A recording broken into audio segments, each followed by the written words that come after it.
Hey everyone, you're watching Conversations in Pop Culture, and I am your host, Andrew Davis. And this episode is brought to you by my sponsor, BCW Supplies. Use code POPANIMECOMICS to get 10% off your entire order. Bags and boards are expensive. Save yourself some money. It also helps to support this show. And without further ado, I have with me straight out of the Crom verse, Pop Van Zant. So welcome to the show. How you doing? It's good to meet you. Well, I mean, we've met before, but it's good to see you again. You know, we've met before, but we've been trying to do this for a while. Yeah. And obviously, I'm busy, you're busy, things are going on. But I saw you have an Indiegogo going on, and it's pretty much the Crom verse Anthology Volume 1. I might have got the name a little boxed, so I'm sure you'll correct me in a second. But it's on Indiegogo, and I know a bunch of people know who you are. I know a bunch of people don't know who you are. I know a bunch of people think you're doing a comic, what's going on, the end of the world here. But what is the basic concept of the comic for those who don't know? Okay, well, everybody knows I promote indie comics. And we have this little character that was, when we did the logo contest for the Comic Related Madness, this logo won. Let me see if I can get that there. This logo won, and that little green dude... I'll try to do this a different way. Hold on. This right here logo, okay, is the Comic Related Madness logo. We had a contest in the group. A guy named Edwin Badillo drew this. It won the contest, and that little green guy right there became kind of the mascot for the Comic Related Madness. Over the next couple of years, he kind of took on a personality of his own. A whole lot of other people have drawn him. I probably have 50 different renditions of Crom in different art from different artists. And right before Christmas, a friend of mine named Ryan was like, yo, Pops, you need to do something with this. And I said, no, I don't. I don't do what you guys do. I talk about comics. That's what I do. Okay. And so he kept after me. He's like, look, I'm moving, but when I get settled, I'm coming after you and we're going to do something about this. And I was like, okay.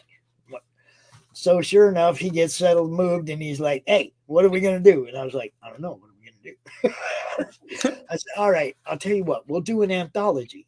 We'll take the little green guy and we'll ask everybody in the group, hey, if you want to do a little short story crossing your IP over with Crom, I'll tell you, a little bit about him. I'll give you a little bit of, who he is, what he's about, and you can do a story crossing him over into your universe with your characters. I didn't, I put one post in the group, man, and one post on Twitter, and my inbox blew up.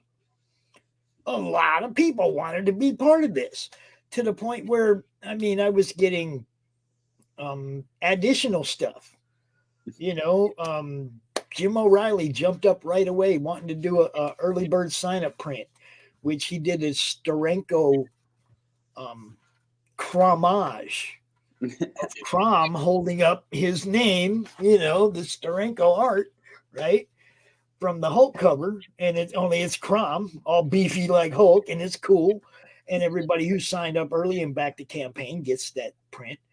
But Jim O'Reilly offered a sculpture. He's going to do one bust of Crom.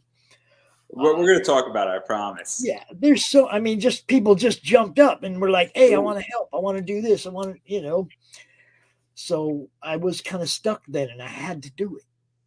So to even talk about this, because this is one of the things that I think is so interesting. Usually people are very protective of their IPs and their comic properties. Mm-hmm. And they're saying, hey, there's a bunch of rules. I don't want my character doing A, B, C, and D.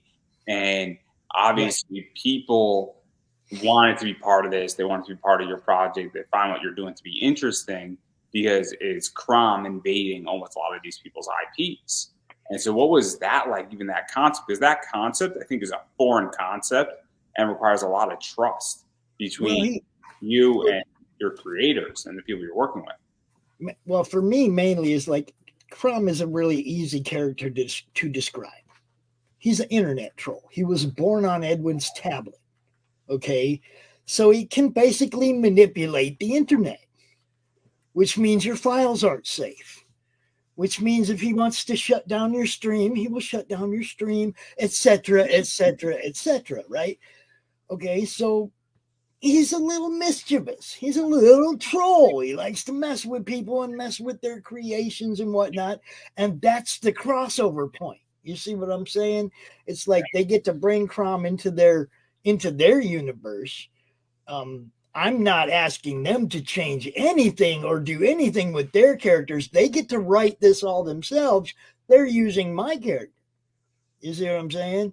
Which, as long as you just follow a couple of simple little quirks that he has, he curses in binary. Okay. He was born on the internet. You know, people revert to their native language when they get excited and they're cursing. Crom's no different than anybody else. So if you see some ones and zeros, you know he's cursing somebody out, right? Okay, that's one of the quirks. I didn't want no F bombs in the book. You know what I'm saying? You know, I wanted to keep that kind of stuff to a minimum. He steals weed. It's one of his things, okay? And he steals people. He pop into your universe. If you got the kind, he's taking it with him when he goes. That's all. You know, he can transmit. You know, pretty much transport himself anywhere through the internet. Okay, if it's been referenced on the internet, he can go check it out. So outer space, Voyager, all these ships that are sending, information back to the U.S. or back to Earth. You know, it's like he can ride that wave right out to a Voyager and go anywhere, do anything if it's been referenced on the internet. A time, a place, he can go there and manipulate and mess around. One of the stories that I really like is Brian Kriskow's. Because he goes and manipulates his comic book files and destroys his empire, destroys his comic book empire by, manipulating the files that went to print, and what got printed and distributed wasn't what he thought. And it just ruined his whole empire. It's great. Good stuff. I like it. To even talk about this, because obviously your character is invading 13 worlds, give or take, I believe. And 13 different people's IPs and things like that. Correct me if I'm wrong. Yeah, a couple of them even wrote like pocket dimensions of Crom, where like Crom's like they kind of created a little pocket dimension that he lives in, and manipulates things from there too. If he's like taking the day off.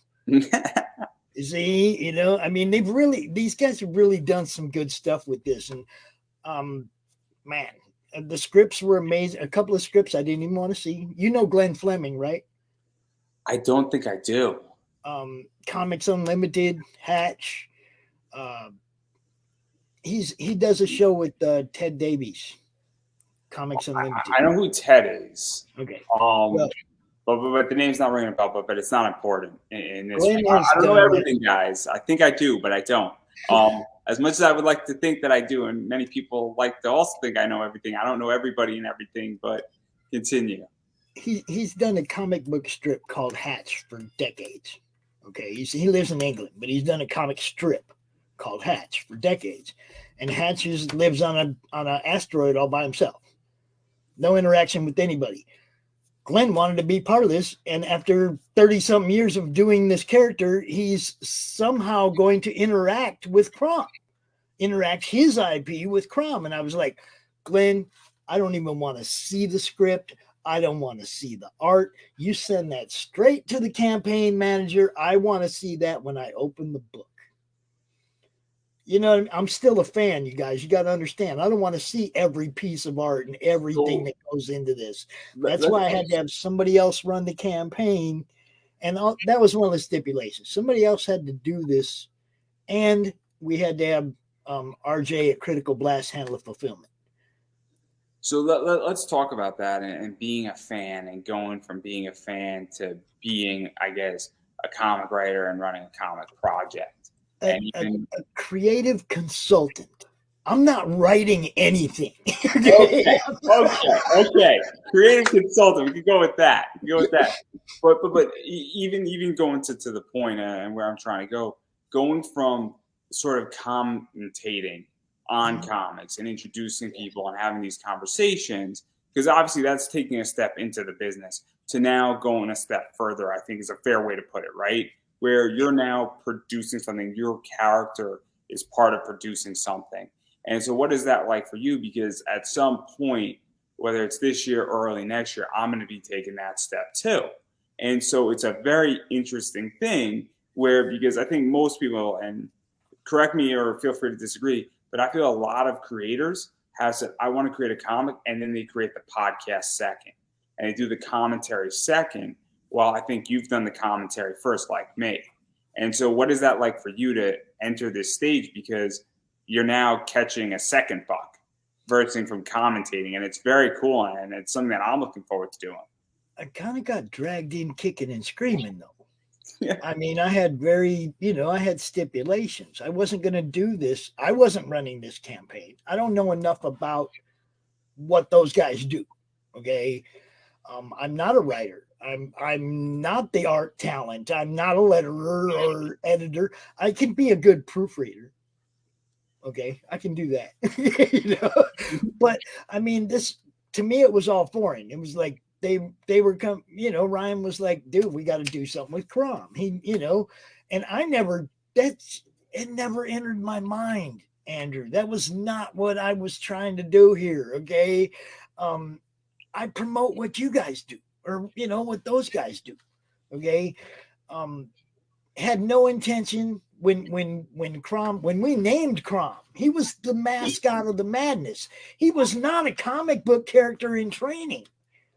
You see what I'm saying? We weren't building anything around him at all, other than he was just the guy we were marketing as Crom, as the group mascot.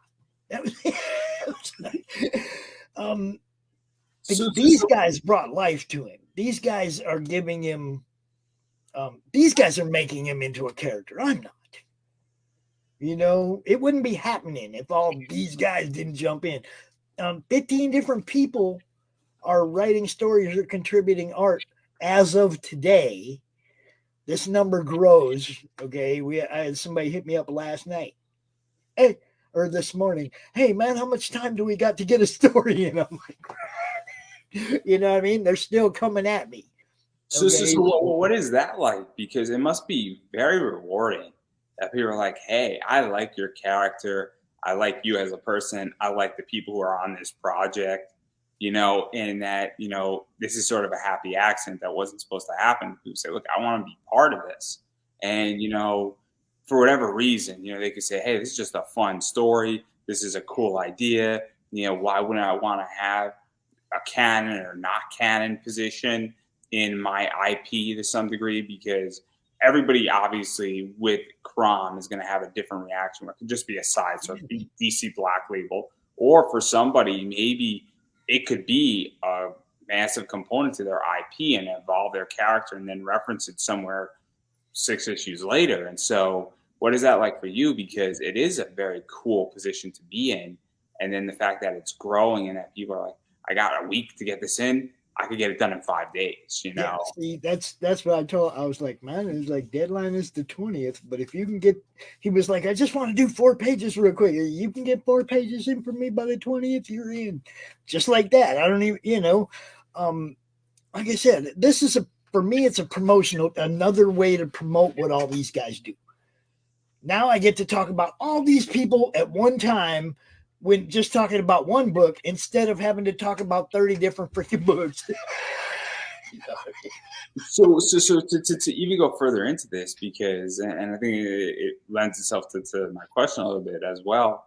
You're going now from being what is considered a commentator to being a player in the entire world and everything that's going on. And so, what is that like? Because I don't know if that's going to ruin it for you, if it's going to make it better for you, or you just feel that saying, "Hey, I now have an opportunity to truly promote more people, and I also have the ability to support and really highlight all of them without them competing with each other. Because you can now highlight 15 to like 20 people all at once. You're still muted. Dogs were going crazy again. Oh, it's all good. We're live. Anything could happen, guys. Anything could happen. It's live. Oh, well, they're used to me and the dog. Anybody that knows me knows that the dogs are going to make noise or come visit. One or the other. Hey, look. I got not a great setup in this, so I have no right to complain. We're seeing this. I'm in my parents' kitchen doing this.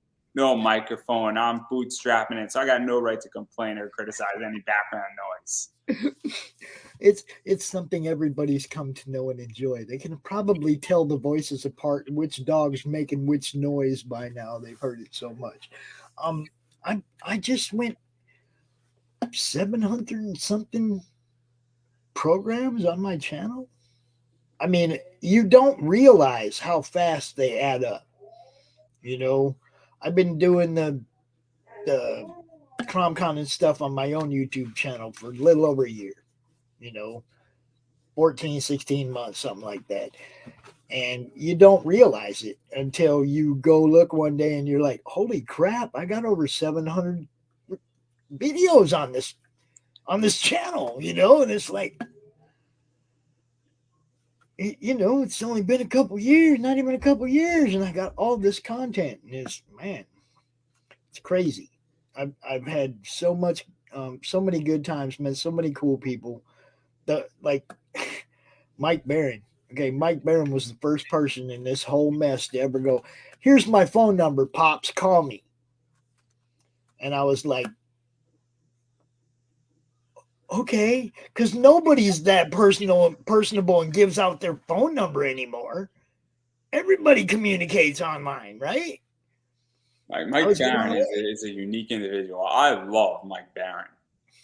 He's actually doing an introduction in the Cromniverse. So let's actually talk about that, because my Mike Barron story is a little bit different than others, where I had him on for Thin Blue Line, and I was a little scared, to be very honest, not because of the content, but because how it's going to be received. Because we live in a society where I have friends who have very interesting reactions to police officers, and it's funny that you laugh, but it's a fair concern. It's a hyperbolic world right now. Everything is sensationalized to the point of, everybody's got to have a fiery opinion about everything. It's also the fact that in my past, people have tried to cancel me. It's happened twice, and people have tried to go for me and end my business. They didn't succeed. Neither one. They've tried to cost me friendships, and some damage has been done, but new allies have been found along the pathway. You know that guy, right? You know that guy in the chat right there? Exactly. That guy. I know that guy. Yeah, I know who this Max DeVille fella is in the comments. But one of the things that's happened, and what I was actually shocked by, is that during that interview, when I started promoting it, there was only one group that pushed back against me, which I thought was going to be more than one group, and it actually was a good interview as far as it being received. And so what is that like for you? Because I think Mike Barron has tackled a very complicated issue, but I think it's also been well received and well respected. It also is justified to some degree, because it did 90 to 100,000 on Kickstarter. So yeah, that's after he did that on Indiegogo. Did he do 100,000 on Indiegogo? I think he got. Yeah, I mean, he did a chunk of money over there, and then he did a chunk of money over there. And what he did twice as much as on Kickstarter than he did on Indiegogo. My thing with Mike goes back to Florida, man. So what is that like? Because I think, obviously, I'm a free market guy, so I think that there's been a lot of respect to Mike Barron, and I think that adds a lot of credibility. Whether you want to be dragged into this or not, I think Mike Barron has changed the public perception of him, because he's tackled an issue, but the market has spoken and said, we want this comic. And now that he's involved. So what is that like for you? Because that adds a lot of credibility. Well, for me, Okay, like I said, I've known Mike for a long time. When subreddit tried to cancel him over Florida Man because of his association with Chris Brawley from Bleeding Fool, it wasn't even anything that Mike did or said. It was because of the guy running his campaign, and they tried to cancel him. And Mike was a friend of mine, and I wasn't going to stand for that. So I was very vocal about going out, talking about it, promoting Florida Man, getting him on shows. I went out of my way to make sure. And then they tried to ban him on Facebook, and they wouldn't let him promote the book on Facebook. So of course I went out and I shared it on Facebook a million times a day. And I mean, that's the kind of guy I am. You don't get to cancel my friends. Okay, you shouldn't be canceling anybody. People that deserve to be canceled usually cancel themselves. They don't need any help. It's also the idea that the free market will solve that problem 99% of the time. Every once in a while, the market gets it wrong. And in the interest of fairness, I could think of like 2 or 3 off the top of my head where the market got it wrong. But for the most part, the market takes care of it. But continue. Yeah, just like Max said, he bought Florida Man because of all that BS. When you try to shut the door on talent, the fans are gonna speak. And in this case, the fans went, no, we like Mike. You don't get to cancel Mike. You don't get to shut Mike's projects down. You don't get to be that way to Mike. Mike's a nice guy. Okay, well, there are a lot of nice people in comics, and they on both ends of the spectrum. And there's a lot of nice people that just want to have fun. That's all I'm trying to do. As long as you're nice to me and you're nice to my guests and you're nice to the fans in the chat, you come hang out on my shows. It's that freaking simple. I just don't do the drama streams. I don't do the I'm not about the negativity. Even though the Streisand effect can be good, I'm not feeling that you're supposed to make that happen. That's supposed to happen naturally because somebody did something stupid and then you get a bump because of it. It's not supposed to be something you plan out. You know what I mean? I feel like there's some people out there that go out of their way to plan a negative campaign. I can't do that. I just don't. I don't believe in it. Look, I like to avoid drama. I'm not a drama guy. I'm here to interview people. I'm here to ask tough questions, push fair questions, have reasonable discussions, have intellectual discussions. And I mean, I had Hart Fisher on, and it was a very intense interview. But then we tackled a lot of stuff. Hart. Oh, he's great. I mean, we spoke a lot about freedom of speech, and I'm a free speech absolutist. And so I'm a big proponent of like the Comic Book Legal Defense Fund. I've been, supporting it for over 10 years. I had Dennis Kitchen on my other show, who was one of the founding members of it. So my point is that I'm here as an interviewer to have discussions and open it. I'm not a fan of cancel culture, where I think you can voice your opinion and you can say, well, I don't like that book, and I think that book is doing more harm than good. But you know what is? Why don't you actually go and have a reasonable discussion with somebody about it and have an intellectual discussion? And who knows, if your point is valid, maybe you could sway the market a certain way. But expect somebody to justify it on the other end too. Yeah, that's what I mean. I can't say I've seen any books that I thought that book shouldn't be. Okay, because I'm one of these people that think the artists are the first people they go after, and they should have the right to be artists.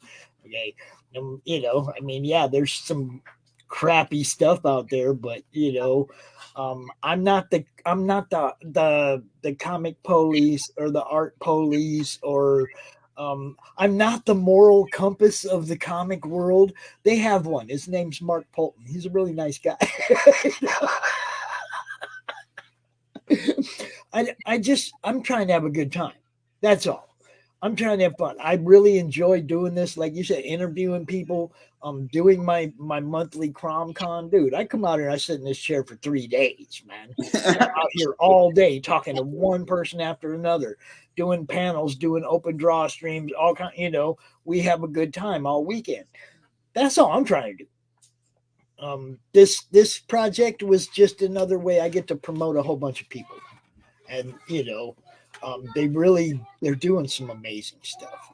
Yeah, let's talk about some of these people, because you have Edwin, Ballino, you have Manny Soto. Edwin Badillo is the guy that drew Crom the first time in that logo. He is the guy who there would be no Crom without him. And he was the first person that I went to when Ryan said we got to do something. I went to Edwin. I was like, hey, yo, I was like, they're kind of coming after me about doing something with Crom. You want to get involved with this? You want to be? And he's like, oh, hell yeah. And the next morning I had like 2 cover concept pieces in my inbox. Like he sat up all night drawing. He was that excited about doing something with that little guy that he drew first. His partner Manny Soto is if you've seen all the graphics in the madness, like me pointing at the word bubble and stuff like that, Manny drew all those. Okay, so these guys have been part of the madness, part of the graphics, part of the branding of the madness since the beginning, right? So they're both involved in this, which I wouldn't have felt right doing it without either one of them. They're old school.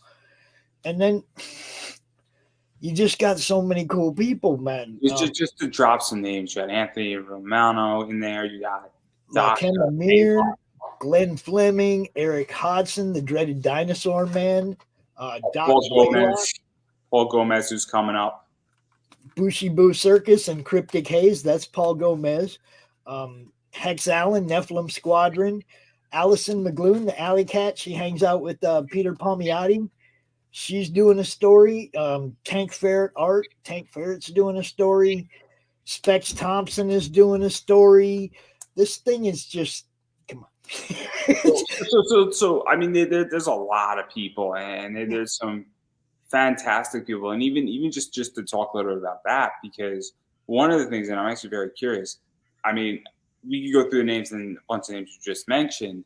Obviously, there's a lot of comic talent and a lot of art talent and a lot of talent outside of comics, because some of these people have been doing other things outside of comics for years. And I think we didn't get to some of the people in the art, like Bill Naus, Rich Perota. I think I got the name right. Nick, I'm not going to say the last name because I'm going to get it wrong. Nick Cefalo is the one doing the shoes. He's the one that did those Mike Barron, those Punisher shoes for Mike Barron. There's a picture of them on the campaign. You can check. Yeah, see those? Nick did this. He's doing a pair of Crom shoes for me right now. And he also offered to do 10 custom pairs of Crom shoes on the campaign. It's a tier. You can get a book and a pair of Crom shoes. Custom done. None of them are going to be the same, with different art from the stories. I might make him make me a custom pair because I'm thinking about it with my logo on it. Yeah, well, I mean, he's all about doing it for other people too. But if you want Crom shoes, you got to get them through our campaign. He's not going to do Crom shoes outside of the campaign. You have to, But he is, that's the whole reason I brought him on board. I want everybody to see how cool what he does is, and hopefully get some work sent his way. I mean, he's a friend of mine. I want to help him out too. You got Rich Parada, Allison, Tank, and Rusty Gilligan are all doing sketch cards. Rusty's been on this show, and then Daphne. I just had JD on my show. Daphne did one of the trading cards. If we get to the first stretch goal, we have a set of trading cards that we will give out, as well as the original art from the 3 cards will go up on the campaign, available for sale. Daphne did one of those pieces. Daphne's piece is also going on my shoes. So I'm just saying, Cindy Kep did these little crochet crumbs. Those things are cool. She did this one for me, and when we did the campaign, I was like, "Hey, Cindy, make a couple more." So she said she'd make 5, and they sold out right away. Can't get one; they're gone. We have cool stretch goals planned, but like I said, we got to get funded first, and it doesn't matter how cool they are if we don't get funded. We're just talking then. So know for a fact that if this campaign is successful, there's going to be some really cool stuff coming as we progress. We have some really cool stuff in mind. Obviously, we're throwing shoes at you. We're going outside the box. Okay. So we're going to talk about that, but I am curious because obviously Rusty's been on this show. JD was on my show. I know Paul, and at some point Paul will be on my show, and there's a few other people, and I'm probably going to steal some of the people over your campaign. I'm sorry, I'm letting you know. Fair enough. I'm taking them for interviews. I pass these people around like a fatty, man. They all know it. That's look, what I do isn't just try to get people on my show. I tell them about your show and Critical Blast and Will Show, and I tell them about good stuff. I tell them about all the other shows they can go on because I want them to get as much exposure as possible. So to even talk about this, because the talent you have involved in this project is really high end talent, and people who are doing really cool shit, for lack of a better word. You know, I'm purposely not cursing as much as I would like to. So it's because I definitely want people to realize that this is definitely a little bit more of a kid friendly book to some degree. It's there. It was supposed to be completely kid friendly, but there was a couple of stories that were a little bit 13 that were just too good not to include. I couldn't. I'll rephrase. I would feel comfortable giving this to a 13-year-old. I'm not going to give it to a 5-year-old. There you go. You know, and it's not a book where it has nudity in the book. You know, I don't know if you know Corey Hardiman by any chance. Yeah. So Corey's Sister Mercy is not a 13-year-old book. You know what I mean? It's a mature reader book, and your book is more 13. An 11-year-old probably would be fine with it. I don't know. I'm keeping it PG-13 and up. You know, I mean, fair enough. You got the weed aspect, and you know what I mean. I got to be fair enough. I digress. But not only that, but I think the one story, the Six Gun Gorilla story, has maybe the idea represented that those girls over there are all nude, gonna hang out with dude when he gets because Brian Kriskow made himself into like a Fabio-esque empire, runs the Six Gun Gorilla empire, and he made himself all pretty and. He's like, if I'm writing myself in the book, I got to be good looking. We're just going to table that. We're just going to quietly walk away as if we broke something in a store on that one. But it's all fun. It's all designed to make you laugh. Doc Blaylock's story, I wish he had never told me how it ends, because it will make you all bust up laughing when you get to the end of Doc's story. It's great. So to even talk about this, because one of the things is that, and where I was going with this is that there's a lot of talent, and this is probably some of the best talent in indie. It's on par, I think, with a lot of Marvel, DC, Image, Dark Horse, and mainstream. And so, what is that like? Because I don't think the problem anymore is finding talent or finding good artists or contributors. I think the problem in indie comics is, how do you find people who have the right attitude, who have the right fit for your story, the right feel for your story, and availability? Because that's a big thing. And also price. Price matters too, to some degree, because at a certain point, especially when you're putting together a book, if somebody is a little too pricey, they get out of your range. So I think those are sort of the problems with indie comics and the creation process is happening. So I'm curious how you feel about that. Well, this was one of the things that I didn't have to encounter. Okay, first off, everybody knows I'm a broke ass. I ain't paying nobody nothing unless we make some money, right? Everybody knows that. Everything about what we're doing has been totally transparent. We can table the money argument then. Yeah, I mean, if you watch any of my shows, you'll see somebody from this campaign on the show doing work on something on the campaign. You get to see this campaign develop over time, right? But okay, you got to figure, we started talking about this at the beginning of January. Seriously, that's when we did the post. And so everybody who jumped on, which everybody jumped on right away, we had a book within a day. We knew we had enough pages to do a book within a day. Just the people that jumped in, they were, I'll do 8 pages, I'll do 10 pages, I'll do, and we're like, okay, this is happening. We knew that the first day. Okay. So then it was just a matter of, okay, how many people are we going to, how big is it? We're going to let this thing be, 100 pages. We're already at 100 pages, and we still got one more guy wanting to jump in with 4 more pages. So we know it's going to be big and it's going to be good. You know, the art we've seen already, the scripts we've seen already are all, you know, like you said, these guys are top talent. Okay, one thing I wasn't worried about was anybody not making the deadline. These people are all professionals first. Okay, we're talking about 4 to 10 pages, not a 40-page book. You know, they were talking about 4 to 10 pages that they've had since January to think about and put together. Okay, the deadline for all the story art to be in is 420. So nobody has come to me and gone, I'm not going to make deadline. Nobody. Okay. Well, the campaign ain't going to end until 5/25. We are going the extra 30 days on Indiegogo. I'm not trying to deceive anybody about that. Go, oh, we're not only going 30, and then at the last minute go, oh, we're going 60. No, I ain't, we're going 60 days. Okay. So these guys got a 35-day cushion after the deadline before the campaign ends. I'm pretty sure these professionals can handle this. I'm not tripping.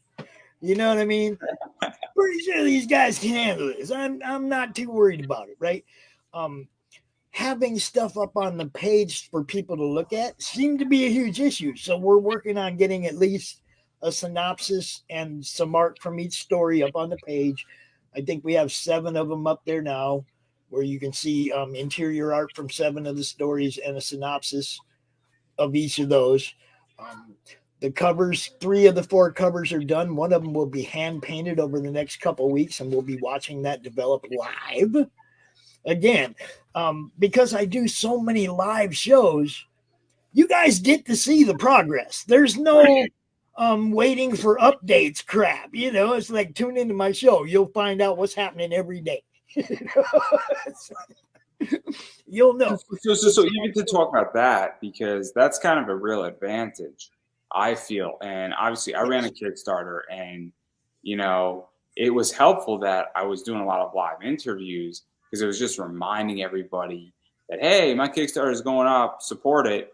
And you catch ideas from other people, and you're looking at the other people's campaign. You're going, oh, I wonder if we can make that work on mine. How would we? You know what I mean? It's I definitely think that going forward, obviously mine was a podcast, but I'm producing a comic project. So with me going into comics, I steal ideas from people, and I even run ideas privately behind people. Because sometimes you want to pick somebody's brain on an idea, and I'm like, hey, what do you think of this? And a writer will have a different idea than a cover artist will, because they will see the same problem differently. And then another artist will say, well, person A said this, person C said that, I'm person B, let's fuse them all together.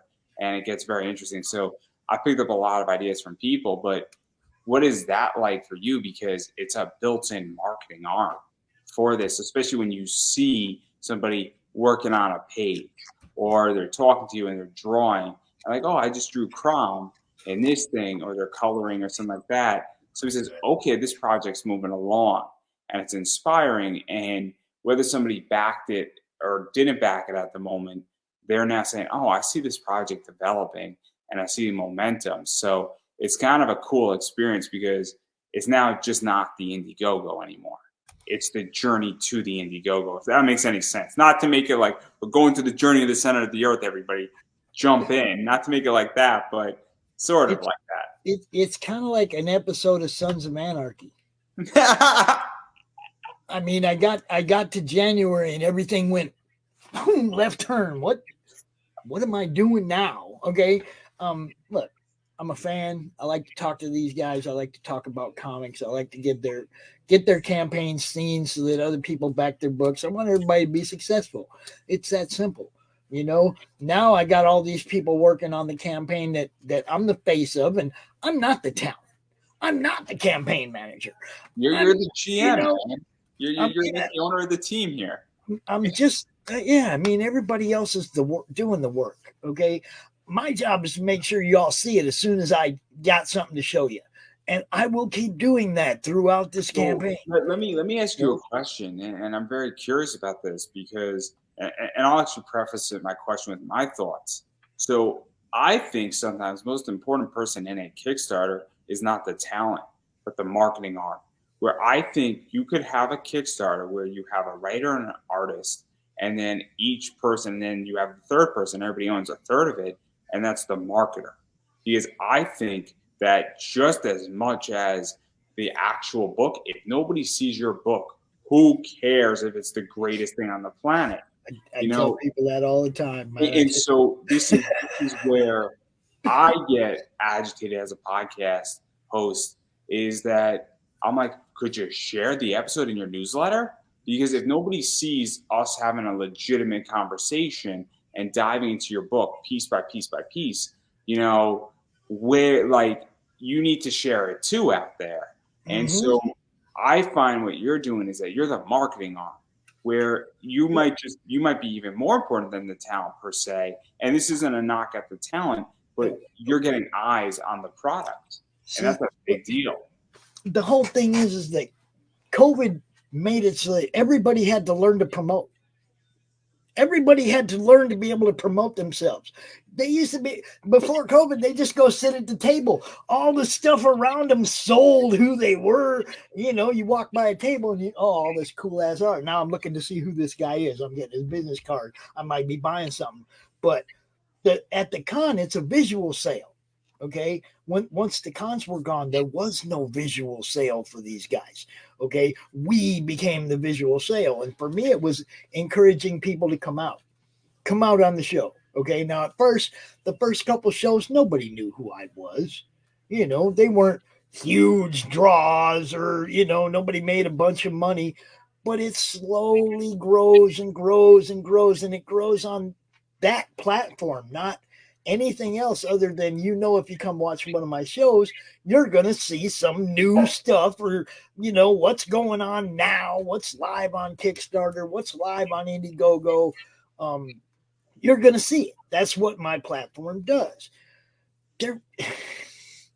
That's promotion is the second most important thing to the product itself.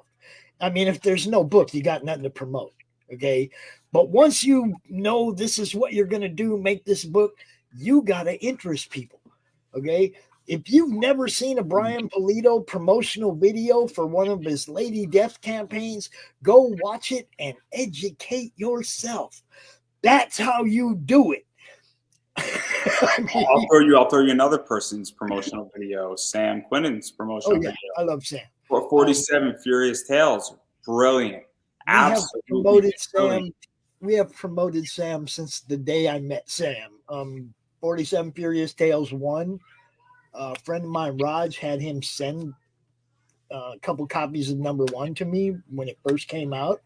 And I opened the book, and the first page I opened it to was the graveyard of the 47 Ronin that Alexia drew. And I was like, I'm a fan. Okay, where do I sign up? Who are these people? And, promoted the heck out of everything Sam's done ever since. Love that dude. And he's also my go-to guy. When people come to me with questions about a Kickstarter, Indiegogo, the campaign itself, setting it up, stuff like that, that's my go-to guy. Go ask Sam. If anybody knows, Sam knows. And he's the best guy out there. He's totally personable. He'll answer everybody's questions. He's helpful. He's exactly the kind of people that we love in this family. There are a few people like that. Obviously there's certain people who have been good to me, collectively, and so I completely get it in a lot of ways. And there are a bunch of people in comics like that, and then there's a bunch of people who are bad, but we don't have to talk about the bad. We're not talking about the bad people here. I have one enemy in comics, and that person knows who they are. I don't have any enemies. I have people I left behind. But yeah. I do not go out and talk about people publicly. I leave them behind. They might bring me up again in a couple months or a couple years, there's a couple people come out the woodwork on a regular basis every couple months, and they got something to say about something I'm doing, and it's like, it's just the speed bump, bro. Boom, keep right on going. You know what I mean? But I don't bring don't bring these people up. I don't give that kind of stuff airtime. Yeah. So no, I agree. In which that I feel, and I'm very honest about this, where I feel like there are a few issues that need to be publicly addressed in comics, but there's a concept called professional comic writer, a professional artist, a professional wrestler. You notice the word here in the common word professional. I am a professional podcaster where I am treating this as a professional gig. There are plenty of people who have problems within the podcast world because they don't show up and they say they're going to be there and they do it 3, 4, 5 times, but you don't see me mentioning their names publicly because that's not a professional statement. Now, if you publicly attack me, I'm going to respond and defend myself publicly. But if you call me out privately, unless that conversation needs to become public, that conversation won't become public. I just, like I say, I mean, for mainly if somebody comes at me, I'll give you my one. This is my response to that. And then if you were, if you double down on dumb or whatever and want to continue it, it's like I just leave you behind. I don't have time for that. We're trying to promote comics and have fun. You can ask every ex-girlfriend I've ever had. As soon as it quits being fun, I'm out. And one of them could be watching for right now. One of them, two of them could be watching right now. I'm just saying, they're in my group. They're people I, still interact with. They're still good friends of mine. But they will tell you, as soon as it quits being fun, Pop's nowhere to be found. I like fun. I'm trying to go out. Let me give you an example, Andrew. There are people that spend the last 10 minutes of their life laying in a hospital bed, knowing they're on their way out, right? How do you want to spend that last 10 minutes if that guy's you? Do you want to spend that last 10 minutes going, life sucks so bad. Everybody was so mean to me. Or do you want to just go, man, I had so much fun. I got to do this. I got to do that. I met some awesome freaking people. As an old man, my life totally changed directions and I became this comic entity. I didn't even know how this shit happened, dude. You know what I mean? So let's even talk about that and having fun. Just have fun. So obviously, I enjoy what I do in comics because I buy and sell comics on eBay, and I make money, and then I invest my money, which is my other hobby, and I thoroughly enjoy that because I love. What's the other hobby? Go ahead. No, I love investing as an individual, and then I thoroughly enjoy. I enjoy researching like stocks and money and the economy. It just fascinates me. And so I like buying and selling comics on eBay. And I also like the fact that I'm holding a cool book, and I know that in 2 years from now I'm going to sell it, but I get to hold on to that book and care for that book for 2 years, and then I get to pass it on to somebody else. And it sounds bizarre when you say it that way, and unless you've done it, it's hard to explain. But I'm a caretaker of that product for 2-3 years, or sometimes I'm for 10 years, and then I'm like, okay, my time with this thing has gone, and it's off to a new home. It's off to a loving home. But then stuff ain't going nowhere until I'm gone, and they can figure out what to do with it after that. No, but you can understand the concept, right? Oh yeah, no, I've bought and sold stuff on eBay before. It's like when eBay first started, I used to do a lot of, when it first came out, we did a lot of stuff. Got a lot of Pokemon, sold a whole bunch of stuff like that, and made money back in the day. But I'm a collector. There's some of that stuff that I gave up back then that I wish I still had my hands on. There are books that I said to my mom, and I remember saying, I said, the reason why a $25 book is going for $200 is because I will never see this book ever again. And I'm okay with that because it's going to something else that's important, where it's going to my other hobby, and I love it. But you mentioned something about fun, and I'm curious about this because when I read a comic, I'm right now reading Sonic the Hedgehog, the IDW books. They are a blast to read. And I'm reading on Comixology, so hopefully nobody will attack me on that. It's just easier and cheaper, and I have an iPad. So corporate America, I guess that's what I am. But see, you didn't have to give none of that up. See, you don't have to give them ammo, Andrew. Hey. Amazon gets me my digital books dirt cheap, and I'm a broke motherfucker too. So if I could pay $6.37 and read 300 comics a month, that's a brilliant deal. If anybody can beat that deal, you have me as a customer. That's the open challenge. I tell you straight up, I promote people on. I don't care what platform they're on. If their product looks good and I have faith that they fulfill and whatnot, I promote them. I don't care if there's IGG or Kickstarter. I'm a huge Ian Flynn fan. I'm a huge Ian Flynn fan, and he's writing Sonic the Hedgehog. But the idea is that, and going back to the premise of the question, is that I just find Sonic the Hedgehog to be a fun book, and the world is hard enough. Taking politics, taking what's going on in the world. I mean, what happened in Brooklyn today was horrendous, and I'm living in Connecticut, so the world's a hard enough place as it is. And when I read comics or watch anime, I want to escape and I want to have a good time. When I'm reading Sonic the Hedgehog, I'm taken out of a messed up world and I'm taken to a fun, enjoyable world. And I'm curious how you feel, because I feel certain people in comics, like, I have to create a message. I have to drive a point home. I have to get political. I have to change the perspective versus saying, I just want to have a blast and tell a fun story. I'm like, man, my day was rough, and I just read this book, and I'm laughing on the floor, and that's kind of what I think is missing to some degree. That's what I want to happen when you read the Cromniverse. Only I want it to happen 13 different times. I want you to fall out laughing at each story, and I kind of made sure that the people doing the stories understand this is supposed to be fun. I want you guys to have fun, which everybody, when you're working with a crowd of people like this, and they're all from different backgrounds and different cliques and groups or whatever in the comic world, and they're all coming together and working together, and I love it. And it's the same with CromCon. You got people from Comicsgate, you got just regular people, you got people that are left leaning, and I have no problem letting you know that, but they all come to the show together and nobody gives anybody a hard time. They get it. This is my question, because obviously I am not affiliated with any group. I'm here to talk, and I will interview anybody. I've had Luke Stone on. I've had Travis Gibb on. They used to work together. I had Hart Fisher on.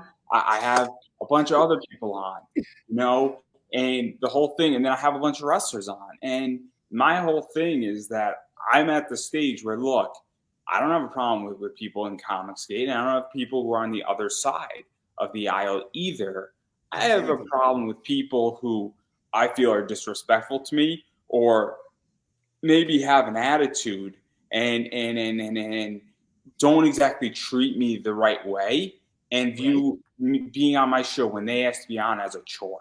And that bothers me, and that's happened a lot more. And I have certain expectations when you're a guest on my show, that you should come prepared and that you should have at least some level of energy. And I get people have bad days, but there's certain people who also only hit me up when they need an interview. If you want to be on my show, there's like 5 ways how to get on. And the easiest way is say hi when you don't need something. Say, hey, Andrew, how's your day? Or better yet, say, I really like that interview you did with so-and-so. Chances are I'm going to respond a fuck ton better. Then, or say, hey, I saw this picture of this cover. I know you're a Zenescope fan. Thought you look so awesome. I'm like, oh, dude, I have that book. It's a great book. You should read it. Strike up a conversation with me, because guess what? The chances is that you're building a relationship. Somebody who paid to be on my show sent me his board game for free, and a graphic novel, and then 2 expansion packs. You don't think we don't have a relationship now? You don't think that relationship is not going to exceed for the next 10 years? So if you have a comic book and you want a relationship with me, there's 15 ways. And I'm not saying you got to go send me a physical book. I do appreciate it, though, just saying, everybody. But it's the idea that, and so I'm curious how you feel about that, because I feel relationships are very important right now in comics. Yeah. Look, I have talked to most all them people you just mentioned. Okay. I like Hart. Hart's a good friend of mine. I feel that Hart's a friend of mine. Frank Forte, all these, all these guys. And then I myself, okay, last year about this time, maybe a little earlier in the year, um, I met. I mean, I met some people from Comicsgate, and they became good friends of mine. And they were putting out fun comics. And the more people I met in CG, the more fun comics I encountered, and less message. Okay, you know what I mean? Less of the message you were talking about. It's like they weren't writing a story that was the message. There might have been a message in the story, but the story wasn't the message. It was fun comic books again. And I was like, oh, I'm kind of stuck now. I have to like pay attention to these. And then you've got other people like Raven with Cookies and Scream, and I mean there are so many killer kids books that I'm a sucker for those because 4 grandkids in the house, and then comic books for kids. I'm a sponsor of the comicbooksforkids.org, and I encourage people with kids comics to set up a tier that also puts a comic book in the hospital for a kid. You know, us as fans, we like tiers like that where we buy the book for ourselves, but we can also buy one to donate. You know what I mean? So I encourage tiers like that. I have a good relationship with the people at Comic Books for Kids. This thing is all just, it's been I'll be honest, this snowball rolled downhill. It went way beyond my abilities. Okay. Without my co-hosts and the people that do all my graphics and videos, okay, like the intros, and I don't do all this stuff. I don't know how to do none of this. This is all people that just do stuff out of the kindness of their heart because the show is about promoting indies and they want to help the show to look professional, like you were talking about. They they don't want me just coming out here, they wanted it to have a real feel. And the same thing with the book. We got Pedro on, come forward. I want to do some animation for your trailer. Okay. I didn't pay Pedro. I told him, no, everybody, if we make some money, everybody's gonna get something. I'm not the lion's share of this. We all get the same thing, you know. So that was the other thing. It was like everybody knew that I can't pay you. But if this takes off and it does well, everybody's gonna get the same amount of money. No matter it's also the idea that, and correct me if I'm wrong, sometimes you take more of an equity position than or a shared pot position. Not the puff puff pot. I want to make that crystal clear. Except that's fun to share too. We do that. Okay. Yeah. I just wanted everybody to know that I didn't want to be the guy getting the lion's share. It wasn't like that. It wasn't like I'm trying to make money off all you guys' work. But even to talk about that, because obviously I ran a Kickstarter for this show. And the reason why is that, and I'm very upfront about it, is that, well, I needed money to fund it and to keep it going and to reduce my costs. I had a sponsor, and well, they decided that we were separated ways, but I'm allowed to compete and stay in the game for another year at very little cost to myself, which is very helpful. And then I'll find another sponsor at some point and it'll be taken care of. But I'm not making any money from this show at the moment. I think I'm profitable. I'm not losing money now, but this is the first time in 10 years that I haven't lost money on my shows, so it took me 10 years to get here. And I'm going to get another year because I got $300 in the bank and StreamYard's $240 every single year. So it's very helpful. Mm-hmm. But the idea is that I believe that sometimes you take shared pot positions and you take the idea saying, hey, look, this is a shit deal for everybody. But if we do well this round and then we come back for issue 2 or issue 3, well, all of a sudden, maybe we're still under a shared pot position. But if we did 8,500, the next round we're going to do 11,000. And then there's more and more and more. And then what winds up happening is that now you have seed money that helps to cover things. And that's the other thing too, is that either the second or third round, and that sometimes happens with a first book, because there's no other way around the problem. And this is the crazy part, okay? I already have people that are working on stories for the next one. This one ain't funded yet, and I have people working on stories for the next one. You see what I'm saying? Everybody loves this idea. Everybody working on it loves this idea and this concept. Okay, they're all having fun, and that's all I ask them: have fun. You know, give me your fun project, not your I got to get this done by this date project.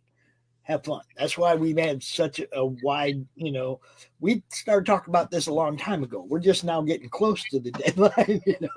But I've seen work from everybody. I know everybody's working on it. I know everybody's um, on schedule. Okay. So I feel good about it. And then, like I said, every day that goes by, there's either somebody that's asking how they can be involved. Can I get a story in? Can I do a print? Can I do a bookmark? But there's also a fan art contest. Okay, one of the tiers is fan art ash can, and the top three, the winner of the fan art contest is going to get the cover of the ash can. Second place gets the back cover, and third place gets the inside, first page. And then the next 11 people will get the rest of the pages. It'll fill out. The top 14 people in the contest get to be in the ash can. And so far, some of the art has been amazing. Like, I mean, I've seen some really good stuff. If you go to Twitter and just hashtag Cromniverse, you'll see some of the art for the ash can. It's like, yeah, it's gonna be good. Lee Reese did a couple pieces. He did 2 pieces, and we took one of them. We're going to use it in the campaign somehow. It was like, nah, yeah, you might win the fan art contest still, but one of these is actually, we're going to use it on something, a stretch goal or backer reward or something. It was, both the pieces were amazing. I told Anthony, pick one. We're using one in the campaign. The other one can be in the fan art contest. Just have fun, everybody. That's all we try to do around here. Because it's very interesting, because obviously this is something that I think is just forgotten, is to have fun with comics. I mean, obviously there's money to be made in comics, and I make money by buying and selling comics on eBay. Right. I enjoy that, but that's a different science completely. Right. And we do have a comic related marketplace too, right? We do have a sister group for direct sales and for putting stuff up that you have for sale. So I love being on eBay, because unfortunately, just due to experience, I find that there are very shady people on the internet. Oh, I mean, you put your links to your eBay right in the group, so people can just go buy it off eBay. You see what I'm saying? It's like, I should totally hit you up. You're gonna have to send me that link. It's a direct sales group. I don't care if you're doing auctions. I don't care what you do. If you do direct sales, we have a group for you too. But the madness we try to keep to promotion and networking. Like, I'll tell people, don't put pricing. You can say, hey, I do commissions and blah, blah, blah. Just don't put your pricing. If people want to know, they'll hit you up and they'll ask you how much. Keep the madness and networking and promotion group. But if you really got some direct sales, we got a group for you too. I'm sure you're going to share that to me after we're done. Related marketplace, man. It's just another CRM. It's another Crom, network. Learning something every day, guys. Learning something every day. Yeah, no. And I think it's great about fun. And obviously, you got a lot of stuff going on. Obviously, the ash can is up there, and I think the art contest is still open, right? Are you a heavy metal fan? Yeah, the art contest is open till May 10th. You can get an entry in all the way up to May 10th. You're a heavy metal fan, right? It depends. If we're talking Rusty Gilligan, yes. But then sorry, it's too easy. Let me explain heavy metal. So I thoroughly enjoy heavy metal, and I think wow, who did like Crystal Gems, that song? Sinatri is his name. He had a what? I know who you're talking about. Yeah. Yeah. It was a song, and then it became a comic and heavy metal. I actually just ordered like 3 weeks ago that book Raw that's coming out of heavy metal. So I don't read heavy metal religiously, but like I read like 8 issues a year. Yeah, I meant the music. You like heavy metal, right? Oh yeah. That too. That too. You like Iron Maiden? Yeah. I like some Iron Maiden. Yeah. Check out that C cover of the Enter the Cromniverse book. We're gonna get to the seat cover. I have pictures here. We're going piece by piece here. Like, yeah. what type of show do you think I am, man? Seriously, what type of show do you think I am? Like, do you know who I am? Do you know who I am? You yeah, know? I do know who you are. One thing though, I never have noticed how long do your interviews last? I mean, do you usually go an hour? Do you usually go 2 hours? It's like an hour 20 usually, but it depends. Like, yeah, well, see, that was one of the things I have this issue with. There's so much to talk about in this campaign. People have me out for the hour show, and it's like by the time the hour's over, I still ain't got halfway through this stuff. We have all the time in the world. So I have no limit on how long I can go, and that's just how I run my show. Usually I did an interview earlier today with Greg Bowatz. Yeah, I'm not doing one tonight because more than 2, my voice gets shot. And I like to speak, and so we got all the time in the world to talk about your project. So. But yeah. We obviously the digital. So if you just want the book digitally, you don't want to pay for shipping because you live in Australia or you live in China or you live in Brazil and you just don't want to deal with international shipping. Digital's for you. And then we're going to get to the covers because that's kind of what I want to talk about. I was just going to say though, for the international, we don't have an international tier, and this is why. I don't want to get 2 months down the road, 3 months down the road. It's time to fulfill. And either shipping has gone way down or gone way up. Okay. At the end of the campaign, if you live in Australia, you want the book, you hit me up, you hit RJ up, we'll send you the book for exactly what it costs to send you the book. I'm not going to make $10. I'm not going to take it in the ass for $10. You see what I'm saying? I have no problem getting them out internationally. I just want everybody to know it's going to be like that. Exactly. Let me ask you a question. So obviously, if somebody lives in Australia, because this is the concern, I think, and this would be my concern from international shipping on the other end, is that I want to support and I want some of the stretch goals, right? So how does that work? Because I don't want to be screwed out of stretch goals, but like I also want the book. So how does that exactly work with you? Well, I don't figure I'm going to have like 180 people from overseas I'm gonna have to deal with. So I can, Now I really want to get you 180 people just to put you in that situation. Like, but you know what I'm saying? RJ has to deal with all that. Logistics is his problem. no, but it's a legit question because basically, I'm going to make sure that we get enough. I mean, already we planned on printing way more books than we need, and it's reflected in the fixed goal. Okay. Because I plan on people coming to me later and going, hey, yo, I missed out. I want that book.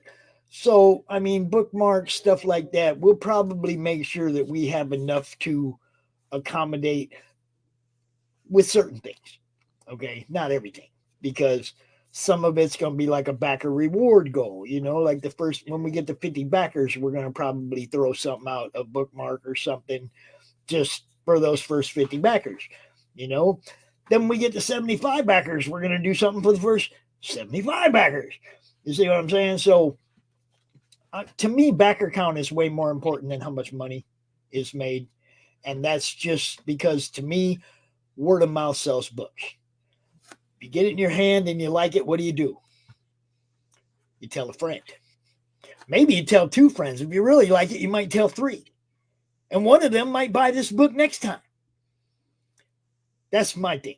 Okay. Word of mouth means so much more to me than how much money we made off each person or whatever. Yeah, I agree in which that obviously one of the things that I did 38 backers on my Kickstarter. I raised $855. I was pissed just because I didn't get to 40. But when I do come back for season 4 of the show, the goal is 60 backers. And so I'd be like, oh, you only want 60 backers. Well, you know what is that's a big deal for me because that means 60 people want to be part of my project. And then after for season 5, the goal would be 80. and then it would be 100. And then what you hope for is that maybe when you get to season 7 or 8, maybe I won't need to be on Kickstarter because I'll have a better deal somewhere else. Or conversely, maybe I'll be on Kickstarter, the goal will be 500, and then I want to be sold out and raise $1,500, and it's just a cushion, and it just becomes a pre-order form, essentially. But the goal is that those people are at least aware, and they now. You want to say hi? It's so cute. Oh, come here. You want to say hi? Come here. What, dude? Where'd you go? Come back over here. What? Come here. Oh, I know you're listening. Come here.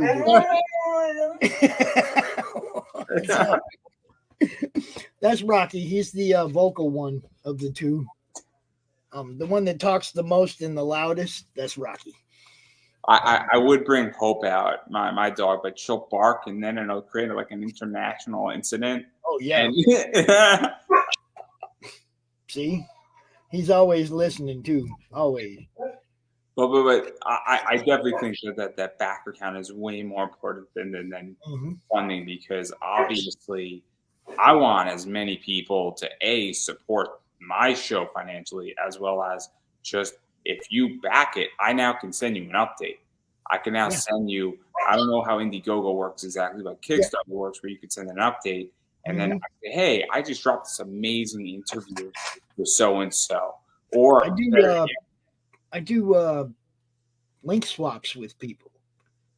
I put like the link to your book or your project in my updates, and I'll be low, check this out. And then it goes out to all the people on my email list to go check out your book. And then he does the same thing on his campaign about my book, right? I do that with anybody that wants to, okay? Because again, bouncing fan bases off each other. This is how everybody grows. You know, the guy that does Infinitales, his fans wouldn't know anything about my book if he wasn't over there on his updates telling everybody, hey, go check out Pop's book.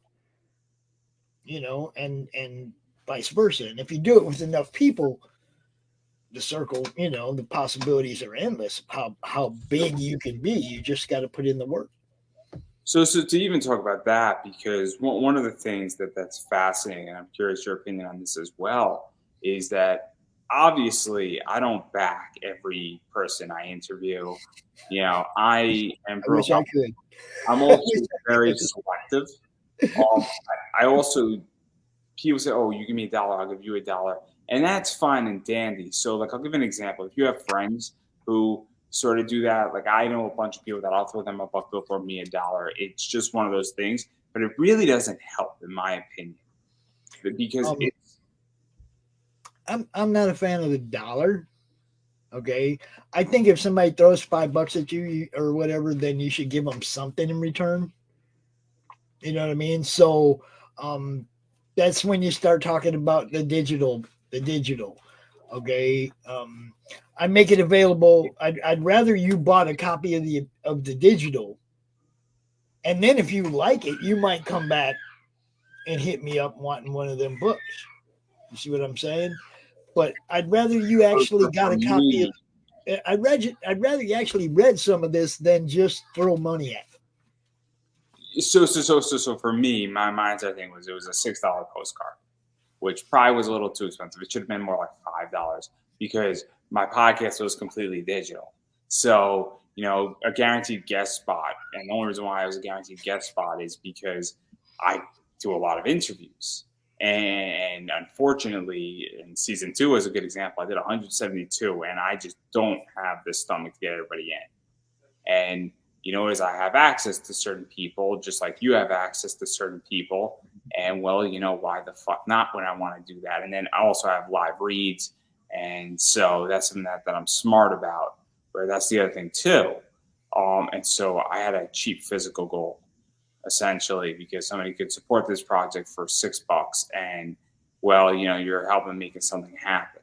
But when I run into my comic project, you know, I'm obviously going to have digital, I'm going to have some other stuff, and then I'm going to have other, you know, things that are like maybe like a $10 metal card of cover art, for instance, or a really cool piece that might be super limited to like 50. So obviously I understand having different price goals. in there as well, because not everybody can afford a $30 book or a $40 book, and not everybody wants a book. You know, certain people I know have a big library, and they're like, "Hey, I, you I know, had my I had my campaign manager cussing me out. I was trying to give this book away. I didn't realize what it cost to print a hundred page book, and it's like I was trying to give a really good price point to the point where I'd have been taking it in the ass. Anthony's like, "Yo, we can't give it away, dude. You got it. You got to, And when I started looking around what it cost to print, for full color and blah blah blah, and it was like, okay, yeah, I get it. Yeah, okay, you're right. We can't sell it for, but man, I wanted to. I wanted to give this book away. So what I've heard a lot of people say, look, if I could, I would do this entire thing for free because I just love comics, or I would do it for cost. Like one of the things is that my entire, StreamYard stuff and running my podcast is not cheap. It's not. You know, if somebody said to me, and there was some guy who had a decent amount of money and said, look, I love your show. I listen to your show every week. If I give you $1,000, would that mean that you wouldn't have to be on Kickstarter? I would absolutely take that deal in a heartbeat. Because $1,000 means I don't have to ask people for money, and I can just run the show the way I want to run this show. And if you said, look, you could take outside sponsors, but you don't have to do Kickstarter anymore, that would be fantastic for me. Because again, my costs are dirt cheap, but again, I can't, as you put it, take it in the ass. Yeah, this is the Bill Moss piece. He did this for me because I was supporting his campaign, and he just drew a piece of art for me, right? And after I got the piece of art, I was like, damn, this is beautiful. Hey, Bill, can we use this on the inside front cover for the table of contents? Because it's got Crom in it, right? You see the reflection of the sword? I see it. I see it. I see You it. see, Crom's in the reflection of the sword, right? It was like, and Bill was just so cool. He's like, yeah, man, you can. But this piece of art that he sent me, I can't include it in the campaign because he did that for me as a gift to me. And that's like, it wasn't something he did for the campaign, but then he let us use it in the campaign. So that was cool. I love Bill. I love Thomas. Those guys, Don Chin, man, Jim O'Reilly, these guys are all so nice. And I mean that seriously, like just nice people, right? Um, I couldn't do enough to help them promote their books. Not during that campaign and not in the future. I couldn't do enough. I I love what those guys do. Nera X Reborn, that book we launched it on my channel, man. And it had like 58 backers like in the first hour. It was crazy. It's probably the most successful campaign we've done since Mojo Risen. It was fun. And man, I'd do anything for those guys. Anything. Yeah, I need to find new friends who actually are nice people. God damn it. You know what it is? What I find is that unfortunately, it's hard to find really nice people who say, "Hey, look, I want to support your project. I want to support your show."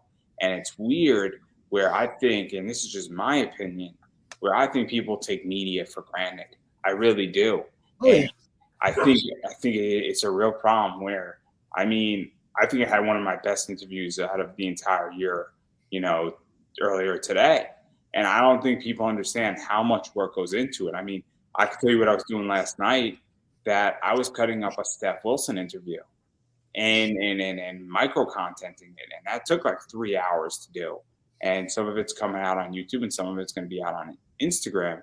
But I don't think people appreciate how complicated media is, and then having those clips and having that stuff. And it's unfortunate because I think if people actually gave a fuck and said, "Oh shit, you actually promote the fuck out of this," and then you're, trying to get my book sold and trying to get every other book I put out there sold as well, because this interview doesn't just end after your campaign's over. Right. I'm going to be pushing this thing out on a cycle every single year or multiple times a year. in multiple things like YouTube and through Rumble and through a variety of other stuff. And then when it hits the podcast realm, I mean, I'm going to push it like crazy out. So, Right. and while your campaign might not be running, your next campaign will be. So it's unfortunate, but that's a digression. Do want to talk about cover A here? Eric Hodson. You guys may know him as the creator of the Dreaded Dinosaur Man. And the Dreaded Dinosaur Man is obviously the redheaded dude there. But the other guy, I don't know if you're familiar with a book called Only Death Can Save Us by Russ Leach. But he I do know that book, actually. Yes, he loaned us a demon from his universe as well for this story. So that actual story is actually a triple crossover of 3 different IPs. So that's why that one's getting the A cover, because it's like Russ, Eric, and Crom. 3 different IPs coming together. So Eric got the A cover. Looks good. Manny Soto, I told you, he's one of the guys that's been around forever in the madness, helps us draw, or has drawn a lot of the graphics that we use, the happy birthday graphic and all that stuff. That's all stuff Manny drew, and he is also doing the art for the Paul Gomez Bushy Boo Circus story. So you got Manny's going to be all over this book, the same with Edwin. Edwin's doing some colors, doing some art and colors. He did this, the Iron Maiden Eddie cover, okay? But he also is doing, I think, the colors for Bushy Boo Circus, and he's doing the art and colors for the 6-Gun Gorilla book or story in this campaign. So Edwin's going to be all over the place in this thing too.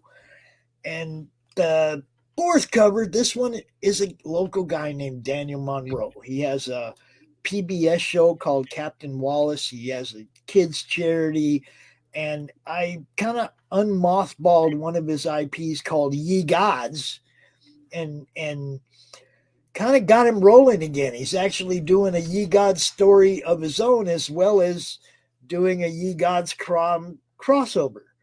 And he's going to be hand painting this cover over the next couple weeks. We'll be showing it live as it's being done.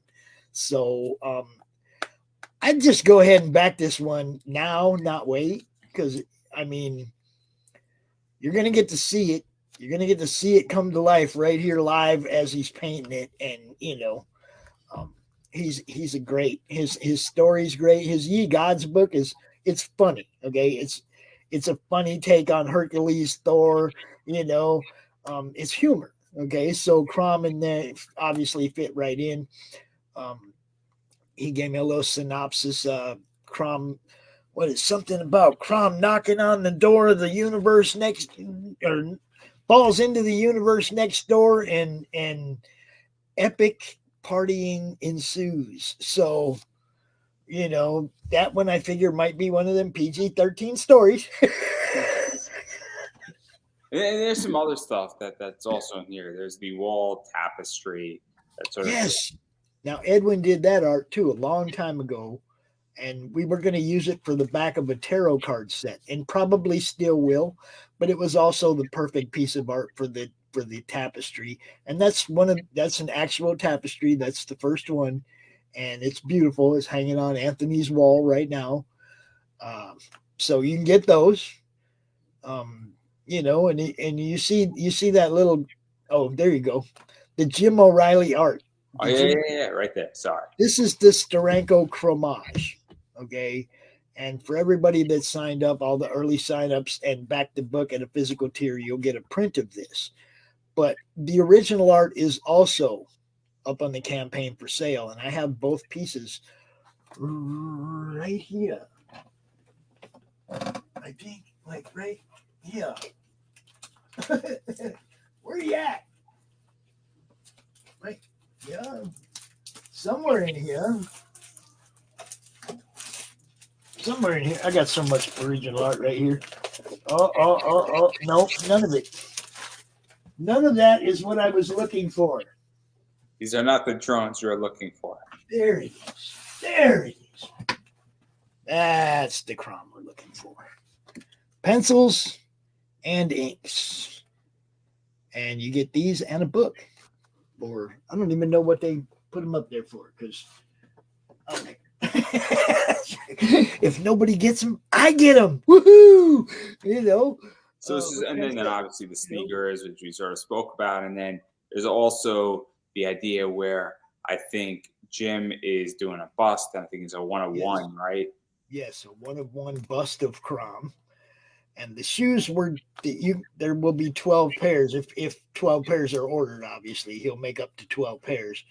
And then also there's sketch cards done by, I think, Allison. Rich is doing one, Tank is doing one, and then Rusty's doing 5. Allison's doing 3, Rusty's doing 3, Tank and Rich are doing 5. So yeah, that's what I meant, everybody. That's what I meant. But you could get one or one of the sketch cards from one $60 of them. Gets you a card and a book, and all the goodies that come with it. Whatever. And then obviously getting drawn in is also on the table, and then each story has a drawn in too. And then there's also all 4 covers, where you just get a package deal for all 4 covers because you don't know which one you want, so you get all 4 covers. Also, you have a retail pack. Thomas Doherty, he hit me up. He goes, "Hey man, can you make a tier with all 4 covers?" Okay. So we did, and he ordered it right away. So we're open to the fans. Whatever you want, man, we'll make it happen. Let's actually talk about that, because that's fascinating. Where I know on Kickstarter you could add tiers, and I think on Indiegogo you can as well. And that's an interesting concept, where it's like, what do you want as a fan? Because I don't know what somebody technically wants for my podcast per se. And obviously next time I'm going to run for my show, which is probably going to be in November, I'm going to legitimately ask, saying, hey, what do you guys want as far as media is concerned? And even with, my book that I'm going to be launching, depending on funds, I'm going to be asking, saying, look, what do you want? Like, if there's something you want, why don't you tell me what you want? And then if I can get it to you, I'm going to get it, or I'm going to figure out a way how to get something similar. Somebody says, look, I love metal cards, and 30 people want a set of metal cards. Why wouldn't I make a metal card set of my books? Exactly. Because it's a Spice Girl vibe. It's a tell me what you want, what you really, really want. I'll make sure you freaking get it. Because I believe in customer service to a degree. So for instance, if you say, I want J. Scott Campbell on your book, I'm gonna be like, well, good luck. But it's put in a good word for me when you get him, all right? hey, if somebody said, I'll give you $10,000 if you get J. Scott Campbell. Okay, and now we're getting somewhere. But the idea is that if somebody says, look, I want some fun, out of the norm covers, or I want a Steph Wilson cover, and 30 people want a Steph Wilson cover, naturally I'm going to hit up Steph Wilson for a cover, because that makes sense. Or if somebody says, look, I love Zenescope work. Get me a bunch of Zenescope cover artists in your project, because that makes sense. And so I am willing to say, hey, look, whatever you want, I'm going to try to get. Now, obviously, I also have ideas, and I understand my customer base in my eBay store. So my Kickstarter, when I build that out, I have a secondary / third Terry distribution position.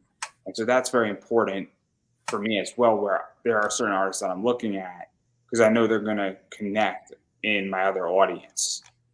So how do you balance that? Because that's a real tricky thing, because obviously fans are the bread and butter of any Kickstarter, any crowdfunding, any organization by nature. I mean, my fans pay my bills more or less, and get me viewership. Without them, there is no anything really. I mean, you think about it, we have to have. See, that's one of the things. I am a fan. I was a fan before I was doing any of this, and I try to look at all this stuff from a fan's point of view, especially cost, shipping, all this kind of stuff, because as I stated earlier, I'm a broke ass. Okay. So when it came to shipping, I was like, okay, look, I'm looking at RJ, and RJ at Critical Blast is handling fulfillment for people and actually cutting their shipping costs. I'm going to RJ to handle my fulfillment. It's that simple.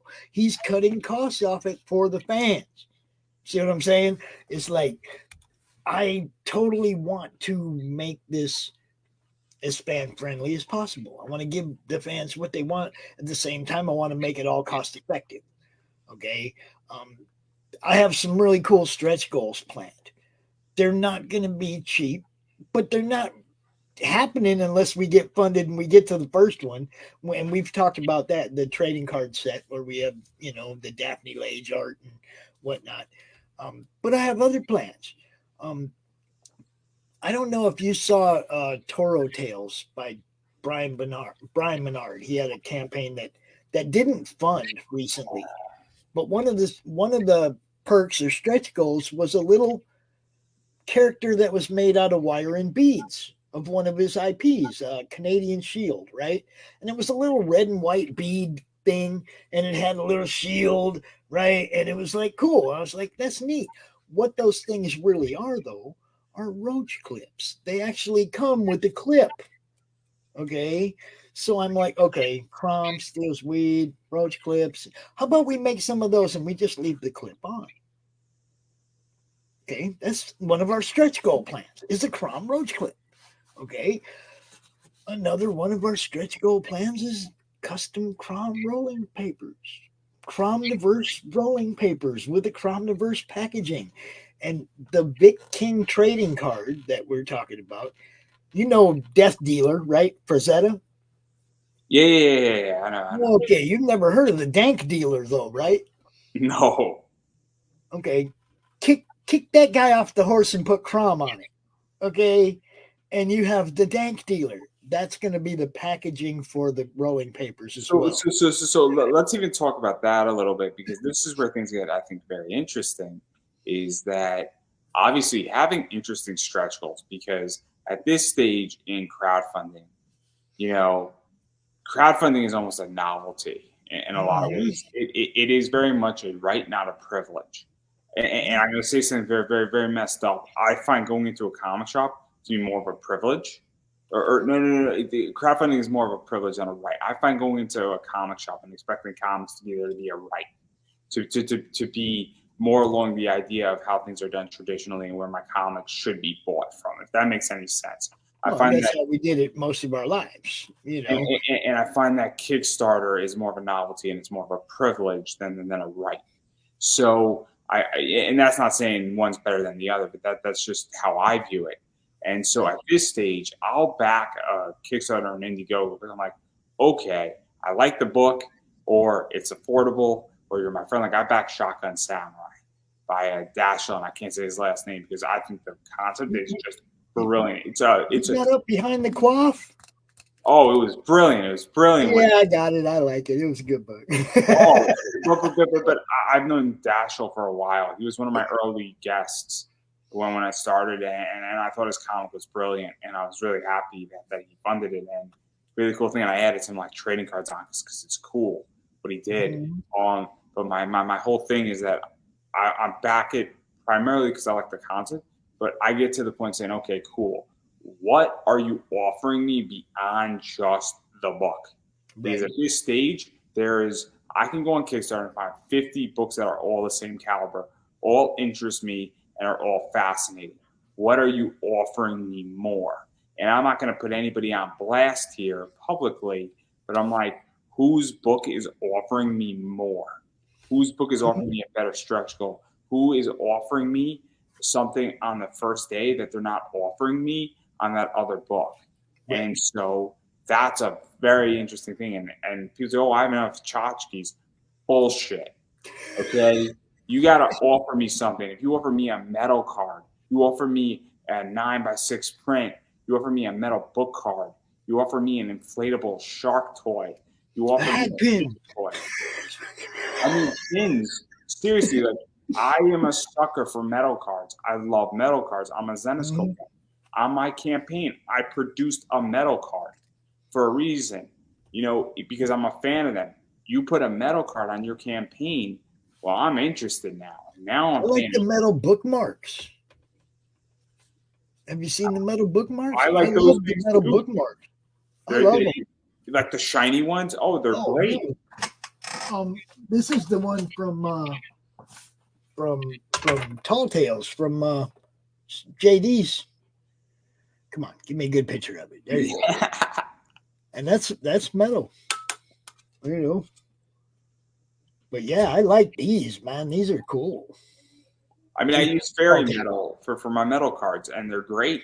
And my whole thing is that like there has to be something that distinguishes your project, and then not your project in the sense that we're talking about your project, but any project. Any project, yeah. You want something that's unique, something that makes people go, "Oh, I ain't seen that before." And that's all I've been trying to do is come up with things that are either unique or rare. Okay, somebody's probably done it before, like the shoes. Somebody might have done shoes before. I never seen it. Okay, never seen it. But you can also, if you've been paying attention to any of my streams over the last week or so, you can watch my Crom shoes being made as well, and you can see the actual work this guy puts into them. Those Mike Barron shoes, before he put them in the box, he was on a stream with me. Nick was. And he took those shoes and he went, twisty, twisty, bendy, bendy, twisty, twisty, bendy, bendy. No cracks at all. They're made to be worn. The shoes are made to be worn, dude. Yeah. Mike Barron got them and he opened the box up and he tried them on live on stream. Those Punisher shoes, he put them on his feet live on stream. It was cool as hell. It's like, yeah, I want to do stuff that's different, that's unique, that people go, Pops' campaign was pretty cool. Now, I admit it's my first attempt at any of this, and some of the ideas you throw at the wall don't stick. Or you might find out later on that you discarded an idea that you should have used. You know, I mean, I don't know how this is going to go, man. The best thing you can do is be as transparent as possible, show everybody everything you're doing, and have fun. And it'll gravitate, man. You know, people will gravitate to a good time, you know. Yeah, no, I agree. And I could definitely tell you from my position is that obviously I know why I didn't do what I needed to do, where I needed to be on more shows during my campaign. And obviously, it was a bad launch, but I'm actually going. If I'm launching in November for season 4, I'm actually going to open up the pre-order stuff in August. And I'm starting like jumping at 90 days hard. Get you a good email list, a good pre-order sign-up list, and come let people like me know you're doing it so that I can in turn tell RJ, hey, you need to get this guy in your show. And eventually we have a whole network of shows that we pass people around on. You know, it's like when you come on my show, I'm going to tell you need to hit this guy up and this guy up and this guy up. And then when you go on their shows, they're going to go, hey, you need to hit this guy up and this guy up. And before you know it, you have a month worth of scheduling you got covered. Yeah, it's going to be fun. And definitely I'm gearing up for it. And I'm starting 90 days ahead. And, you know, because I now understand. And again, my goal is I'm actually going to be doing something very interesting, and I haven't announced it, where I'm actually cutting my prices in half, where I'm actually going less, but I'm also only opening it up to like 60 people, but I'm raising my advertising rates on my show instead, because the whole thing with me as a guest is what has been a problem for me is that I book guests and then guests don't show up. And I was going to during CromCon, I had that one time where like 3 people let me know the morning of the show they weren't going to be there, and I had an hour and a half to try and bill on a Sunday, like an hour before the show. And it was like, I was a little frustrated. I was like, man, I'm gonna have to start charging people a booking fee or something, because that's ridiculous trying to fill 3 spots on the morning of the show, you know. So I voiced my opinion. I was like, you know, I'm thinking about if I charged everybody who comes on the show $2 for their 30 minutes, my StreamYard would be paid every month and my phone would be paid every month. And that would guarantee that the show is going to go on next month. And that's all I was saying, $2, right? A booking fee. Just so that I know you got enough skin in the game that you're going to be there. You see what I'm saying? It's like you're not going to leave me hanging. You paid for this spot. So I caught so much flack for that, dude. That was the first time they tried to cancel me. Okay? Let's talk about my story because this is fascinating. So I threw it out, and I was charging $20 to be on my show for a guaranteed guest spot. And I came in fucking hot. I'm like, I'm not playing anymore. And I mean, since January, I've come out swinging. And what people came after me, and man, people, and I was like, what's your problem? What's your problem?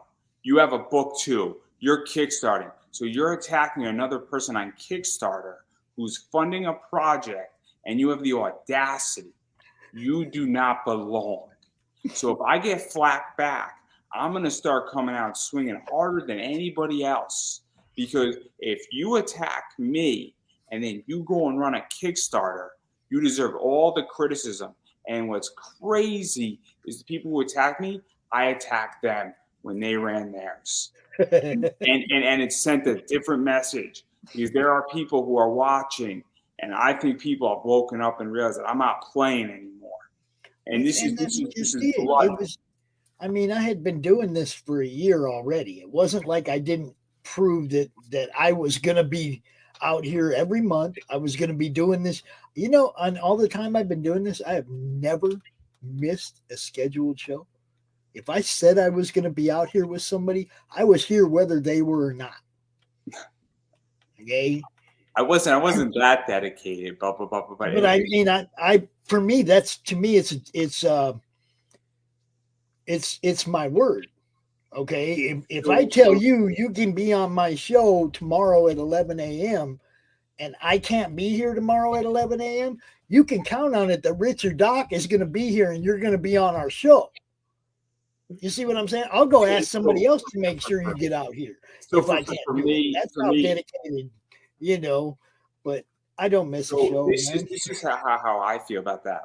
Like somebody was supposed to be on my show tomorrow night and they canceled. Hey, my partner, his work called, and I'm like, okay, we could reschedule. It's not a big deal, right. You know, because they are the show and I'm just the host, and that's fine. And I've never had to reschedule. But if somebody has an emergency, I'm not going to hold it against you. No, life happens. I totally get life happens, man. I just know that, like, if life happens to me, I'm going to get on the phone and I'm going to make sure that I got somebody covering what I said I was going to do. You see what I'm saying? That's what my word means to me, that if I tell you could be on my show tomorrow and I can't be here, Rich will be here and you'll be out here with Rich and you'll be on the show. Somebody will be out here with you. You won't get left hanging or be told we got to reschedule or you see any of that. It's like I'm very, my word means something to me. Man. So let's even talk about the pushback for you, because I got pushback and I just said, fuck it. I'm going all in. And I funded. And there was discussions with certain people and certain things. And then I'm sure there was other things behind my back. And I'm like, okay, but I funded. So at what point, because this is what I think, and I've been right about a lot of things. I think this is the future. I really do. I think the concept of pay to play is a real thing. And I think in the next 5 to 10 years, you're going to see a lot more podcasts charging. I think you're going to see a lot more things happening. And I think that the monetization of this is changing. And some of these people don't even know that they fall into the pay to play. Okay. You go on the show, the big shows that people get super chats, and somebody will do a super chat and they'll talk about their campaign, or they'll, go check out my campaign on a big channel super chat, right? You just paid to play and you didn't even get to be on the show, but you just paid money to be seen, to just have your words on the chat be seen by all those people. That's paying to play, y'all. What's the difference in paying $5 for your super chat to be seen, or coming out on a show for 30 minutes, an hour, 2 hours, and getting my average interview was an hour and a half. So if you give me $20, you're getting 90 minutes. You're getting 90 minutes. That's it, plus it's permanent. That's episodes don't come down. I share it out. Another thing. That's what I mean. You get replay views. You get, it's not like it goes away. Not only that, if you make a good impression on the podcaster, he's probably going to make sure that you come back. And when you have that next campaign, he's going to be promoting the hell out of it because you were nice to him. What people don't understand is that every link, so your link is in the description for your project. You know what that link happens? That link follows onto YouTube. That link follows into the podcast notes. Yeah. That link does not leave this episode. And the only time this link will leave this episode is when I come up and cut it into micro content, because it links back to the YouTube episode where your link is. It's because it doesn't make sense for me to re-advertise your thing in a description when I want people to watch the full episode, which makes just better economic sense for me. But again, I'm driving traffic back to the full interview. And let's say that 3 years from now, nobody then can't buy from the Indiegogo, but they know who you are. They've gotten content. They say, oh, I know who Pops is. Oh, snap, he had this book and he's on the third one now. Chances are, it's driving and building your brand. But again, I think this is the future. And I think that people who attack somebody for media is dumb. I really do, because you're buying a permanent thing. I mean, I could give you an example. The last podcast on the left, it is $300 for 10,000 downloads as an advertisement for a 30-second read. My live read was $15 for life. Now, I'm not saying I have 10,000 downloads, but if I'm in the game long enough, I mean, what if I got 9,000 downloads and it costs you $15? I mean, you're paying practically nothing. And you just have to say, oh, I'll take a $15 risk. So the fact that I got attacked was absurd. And you know what it is, though? They didn't kill me. And here's the problem. I know everybody who attacked me. I know all the people were talking shit about me. And you know what it is? Welcome to the club. Because guess what? If you fucking attack media, I speak to a lot of podcasters, and there's lists that go around. And in case you haven't figured it out, you're going to be found out. You're gonna. It's coming. I know. I speak to you, and we're gonna speak privately about people after. Not to put anybody on blast, but I'm gonna tell you exactly who attacked me, and a bunch of other people know exactly who attacked me. Man, I can almost guarantee that I already know. I'm just saying. Okay. Like I said, I get canceled on a monthly basis, bro. Every month of the week before CromCon, somebody comes at me stupid and tries to get me off my game. Well, I could tell you one person publicly who attacked me that you might appreciate. How do you feel about Flip? About who? Flip. Who's Flip? I don't know Flip. Who's Flip? Nick Gibson. Oh. I was on a podcast recently where I did not know he was in the stream. And I popped in and he's like, oh, hi, Pops. And I was just like, yeah, no. What can he was the one who attacked me. His attack was funny, and he kept going until I dropped like a Baby Spice reference. It's a very funny response, and but he had no idea how I put up stop by the Spice Girls, and he had no response to me. He had no response to that. And I was just waiting for him to go, because what I was going to do is I had 50 songs all lined up. I had 50 songs, and I'm like, give me a reason. Just give me a fucking reason. You had a whole playlist queued up for him? What?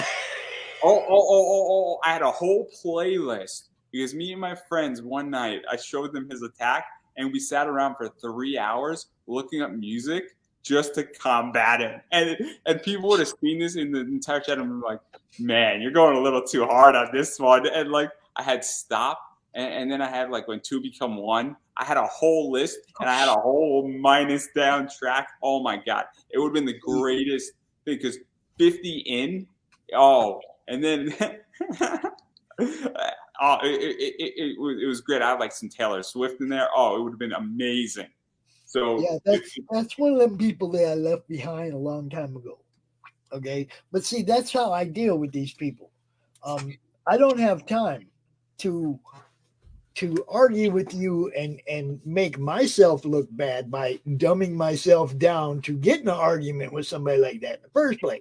Okay, I don't want bad reflections on the channel. I want people to know that they can come out here, show off their work, and people are going to be watching. You know what I mean? The only way we can guarantee that is if if we're not assholes. You know, we got to be nice. If everybody's nice and I'll give everybody's you an having example. fun, everybody's stuff gets seen by everybody. I'll be very honest about Nick. I got no problem saying this. If he's watching, be my guest. Here's how I view it. If he wants to come on this show and he wants to have a civil discussion with me about his book and about why he felt I was wrong, I am more than happy to have that discussion. But he has to understand that It'll only cost him $20. Oh no! It won't cost him $20. It would cost him 40. So let me explain to you how I trolled him back. He started saying, I'm looking for an artist. I said, hey, man, come on my show for $20. Anytime, man. He says, I'm not paying you. I said, you're right. 25. You're a good negotiator. And then it went on for like 15 things. Then he had like his friend trying to attack me. I said, you know what, man? Why don't you come on for 50? And oh my God, it was brutal because it proved the point. If both of you are coming on, it's going to have to be 100. No. But if he seriously wanted to come on and have a discussion, I said to him, if you want to come on my show and talk about this issue, why don't we do that? And not even for money. And he didn't want to do it because he knew that I would have went hard. I'm not an asshole. I speak very coherently. I would have said, I hope you die. I hope, screw you. And nothing like that would have happened. I like you more all the time. You just keep talking, son. I think you are comics game. You just don't know it. No. What would have happened is that we would have had a discussion, but I would have pushed back. And I would have said, you have to justify your argument here. If you didn't like the issue, why do you think that you can fund a book and that somebody else who's a creator can't also play? And I think it would have been a productive conversation. I really do. Because I think that I would have moved him. He probably would have moved me. And I think we would have went and found common ground. I really do. And I would love to have it. But he has to come in as an adult. And the way he responds is he responds as a child. It's like, what do you want me to do? I'm 5 days into my campaign, man. Like, why are you attacking me? There's no good reason. If you got a preview page and I didn't launch yet, different discussion. And if you got constructive criticism, seriously, if you got something that really helps somebody out, that's one thing.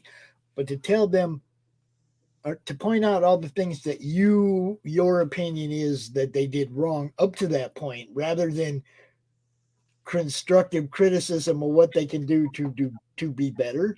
Okay, if you're just going to attack what's already done and you got no suggestions for a brighter future, you're probably going to go unheard, man. It's like, be nice. Even if you're being mean, be nice. Okay, and what was it? Roadhouse dude said, I'm the cooler. Okay, you guys be nice, right? Just be nice.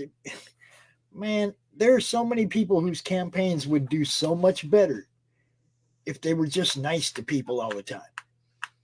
Oh, yeah. I mean, let me ask you a question. It's a legitimate question as well. Every question is legitimate now. Wow, I gotta stop saying that. But this is my question. How do you separate a writer or an artist or a creator from a project versus the actual project? And the reason why I ask this is that there's certain people I have problems with that I don't care if you're involved in the project. You're a great writer, but you're a horrible human being. I can't back your project because you've crossed lines with me, you've upset me, you have offended me, you've attacked me, and you're a great writer and your writing is amazing. And I would love to, if your name was not on the book and it was anonymous, I would probably buy your book.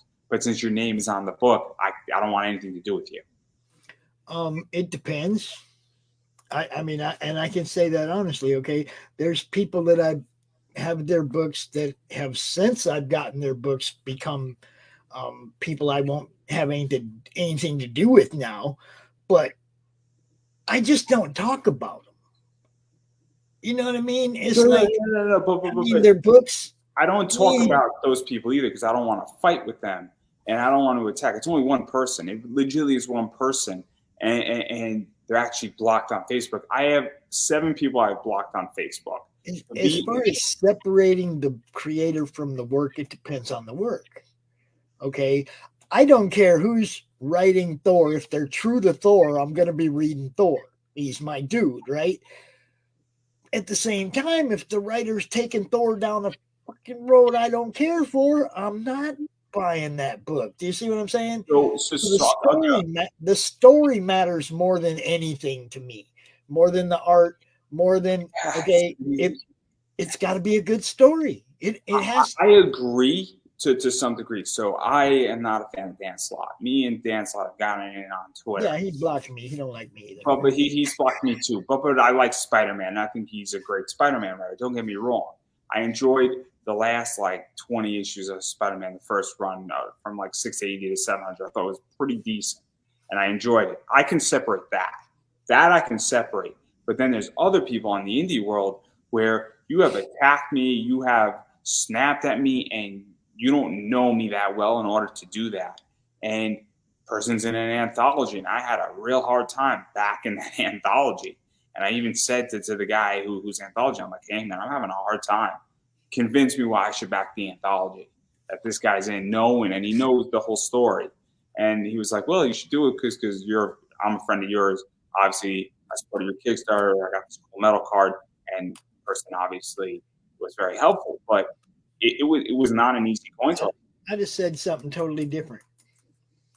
I just said there's 28 other people involved in this project. Don't discount all them because you don't like one guy. And that's how I just said it. I just said it just like that. Don't not support everybody else because of that one dude. And I'm saying that for everybody in my anthology too. If there's somebody in it you don't like, there's a whole bunch of other people you do like. So get behind the ones you do like and just, leave shitty people behind. That's what I do. Fair enough. It's something that I struggle with because there is a particular person, and anybody who knows me, and it's not that hard to find out the story, and it's pretty significant. And people get it, and people understand the whole deal with it, and they're like, no, I understand why you act this way. It takes a lot to upset me in that realm, in which there are plenty of people who are assholes, but all the people who attack me on my campaign, I think there's reconciliation. I believe that we all can, out of the like 6 or 7 people who attack me, I believe that we can have a discussion and we can all get to a place where we're fine. And I believe in that. With this one person, it's hard to, but I digress. We've been talking I extended the olive branch to some of those people that I left behind, and sometimes it turns into, things mend themselves and we move forward. And sometimes that person will come and crap on the porch before you can even let them back in the door. I mean, look, there's nobody out there that can tell you that I've done them wrong. Nobody. I know my conscience is completely clear in all this. I try to promote people. If they come at me stupid, I probably won't promote them anymore. That's all. But I won't tell you not to promote them or not to back their book or anything like that. I just won't have time for them no more. I look, nobody tells me. I don't got time for anybody that ain't having fun. I can tell you for a fact that nobody tells me who I can and can't speak to.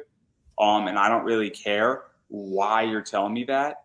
I talk to whoever I want, whenever I want, why I want, and how I want. And nobody and people have tried, and it doesn't end well. And I'm like, okay, that's your opinion. And I would never tell somebody else. So you can ask anybody. I don't tell people not to work with somebody else. I might tell you, you might want to keep your guard up. Ain't heard good things. You might want to keep your guard up, or I have actual life experience with that person. Keep your guard up. But I don't tell people don't work with that. I'm not trying to take food off nobody's table. Nobody's. I'll give somebody my opinion on somebody if I hear something, and I'm like, hey, look, make sure that you vet your artists. Make sure that maybe you want to get more money up front. Maybe you want to get the whole thing up front. You know, keep your guard up, however you want to interpret that. But yeah, going with your eyes open, know that they, and look, I've said it the other way. I said, look, that person's good for it. That person's good for it. And they might not seem like they're good for it. Trust me. In which that I'm an excellent judge of character, and I've been asked about certain people, and I'm like, that person's good for it. Don't worry about it. That person's good for it. The likelihood of you getting screwed is minimal. You're that person's good for it. They may not seem like they are, but they are. And that person's good. And even if they do screw you, you're going to come out on top some way or another. So keep that in mind. Where, I've had that conversation, but I digress right there. I do want to give you a chance to self-promote. 2 hours in, my voice is getting hoarse, and I definitely want to give you a chance to promote yourself. So where can people find you? Where can people support the Indiegogo? Where can people follow you? Where can people tune in every night? All that fun stuff. I'm kind of getting good at this, okay? First off, everything we do originated out of the Comic Related Madness on Facebook. Join the madness. That's where it's all going down. Everything else comes out of that. So the event post for the CromCon every month is in the madness on the events list. If you look there, you see the guest list for the whole show. It's already booked for April. Brian Polito is going to be there. Mike Barron's going to be there, amongst a whole bunch of other people. It's going to be a good time. Every month, it's a good time. Y'all just come out to Comic Talk with Pops Van Zant on YouTube, at Madness Comic on Twitter, right there, or in the Comic Related Madness. That's where I broadcast all of my shows. We have Monday Madness, Tuesday Morning Brew, the Madness Open Draw stream on Sunday afternoon. I do launch parties for people. Max DeVille, right there in the chat. We're launching Human Hunters on Monday Madness next week. Ain't going to be no other guests, just going to be launching Max's book that day. So we do countdowns. If you're at the end of your campaign, you want to come out for the last hour before it's over and talk to people, we do that. Special editions, if none of those times work for you, I try to accommodate. I really do. If Monday Madness in the afternoon don't work for you and Wednesday evening is the only time you got, we'll try to get you out here on a Wednesday evening. I can't guarantee that we're not going to get stepped on by 40 other shows, but I'll bring you out here. I mean, it's like I kind of picked the afternoon slot for Monday Madness because we get the Australians waking up in the morning drinking their coffee. We get the UK before they go to bed at night, and we got the US all across the afternoon, right? So it's the best time slot to reach the largest audience. That's why I do it then, okay? Because I used to do 8 o'clock in the evening on Mondays, and man, it's like when I moved to 4 o'clock, I got a whole bunch more viewers. It was like people just getting off work or driving home from work and listening or whatever, but we do a lot better. So that's the network. The madness is what it is. Everybody just go there, drop your links for your campaigns, check out everybody else's campaign. If you need an artist, an editor, a writer, flatter, whatever you need, you go into madness, you say, hey, yo, any colorists in here? People are going to hit you up right away. 2,500 people over there, fans, creatives of all kinds, vendors, everything. I mean, a whole bunch of people in the madness. If you're a vendor, you're more than welcome to come out to CromCon as well. We've had Moto Glass, Tobias Crom, all kinds of people that are vendors come out and show off what they sell. It's about networking and promotion. It's comic related madness. It's not just crowdfunders. If you're involved in this crazy world of comics, you're welcome to come show everybody what you do. That's what it's about. That's what I'm about. That's what the campaign is about. I mean, trust me when I tell you, if you'd have told me 2 years ago that I would be about to do my 2nd year anniversary show of CromCon, I thought I'd do it for the summer, period. I thought everything would go back to normal. If you'd have told me I was still going to be doing this 2 years later after I started doing it, I'd have laughed at you. If you'd have told me that a comic book was going to end up coming out of this, I'd have really laughed at you because I had no aspirations of doing any of this when I started the Comic Related Madness. It was and I'm not lying, it was a look what I got group. That's what we did. That's how it started. It was just, I mean, there was no plan of any of this. This snowball started rolling out downhill. It grew way beyond my ability to. There's no way I could do all this by myself. Without Doc, without Rich, without Tank, without the guys doing, Manny and Lee Reese doing editing the CromCon video every month, Morgan Quaid with the intro music. If it wasn't for all these people throwing in, I like Morgan a lot right now. Oh, dude, Morgan's stuff is sweet. I love that one He video. got my project, which is cool. I like that one video. And then there's that. A dead body in a dumpster. Looks like a grizzly bear crawled out of his stomach. I'm like, oh, this is good. He's got some good stuff, man. Whoa, camera. Just pull the cord right out of the wall. There you go. I'm still here. So on that note, I'm going to just stop you and I'm going to promote myself because I might as well. Obviously, I appreciate likes, shares, and all that stuff. Also, you have to support indie comics, and the way you go about doing that is, first and foremost, you back campaigns. Backing a campaign actually means something, whether you're backing digital, physical, or a combination of both, or any format in that factor, I guess. Very important to do that. But if money is an issue and you're broke, I think everybody's been there. Everybody understands it. One of the things that you can do is share it out on Facebook, share it on Instagram, share it on Twitter, share it on YouTube, share it out anywhere you could share it out. Tell a friend in person, call a friend, text a friend, send them the link. It goes a long way. It really does. And it does make a difference because you never know who's what goes to all your pothead friends. But in all seriousness, it does make a difference, and it is very important to do that because it is niche marketing as well. I try to tell people about this all the time. Okay, if you have a niche book, you have a horror story, okay, werewolves, whatever. There are a ton of Facebook groups related to horror. I'll throw you. You might not know about your comic. Go tell them. Go in those groups. There's I don't know if you know who Ben Lacey is. Yeah. Shark of War. So he has a shark book. Guess where you want to put that? In shark group. You also want to put it in how to survive a shark attack because guess what? It's going to probably do well there too. So it's this idea that, or a Jaws group, and I've had discussions that Brett Juliano has a gangster book. Dude, I love his stuff. Dust Bunny Mafia, come on, man! I'm glad I saved the money with my previous sponsor. Thrilled about that. Because that's what I'm talking about. See, we know a lot of the same people. They've been on my show too, and that's what it's all about. Getting on as many shows, promoting yourselves as much as you can. I'm in this game now where it's not just my shows, but I have a month scheduled of other shows I'm going on. Usually it's everybody comes on my show. Now I'm going on shows and being interviewed. And it's like shoe on the other foot. I need to gear up for that, but I don't have anything coming out for at least 2 months, and I'm making sure I get a job first. And I got sort of a job interview tomorrow, so fingers crossed, guys. Fingers crossed. Which means I just jinxed myself, but that's not the point.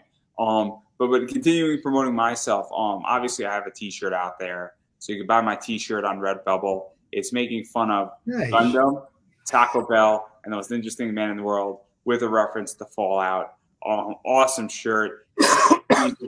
16 different colors on Redbubble. You can pick any color you want. Super cool thing. And then I have this also as well from the remnants of my Kickstarter. I have about 40 of them left. My partner, who was in this metal card, was actually just at Wizard World as a guest.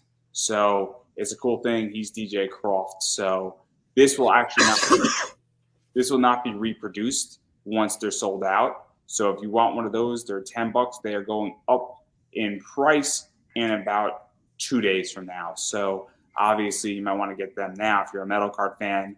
I already have an idea what we're doing, me and him, for the next round of them.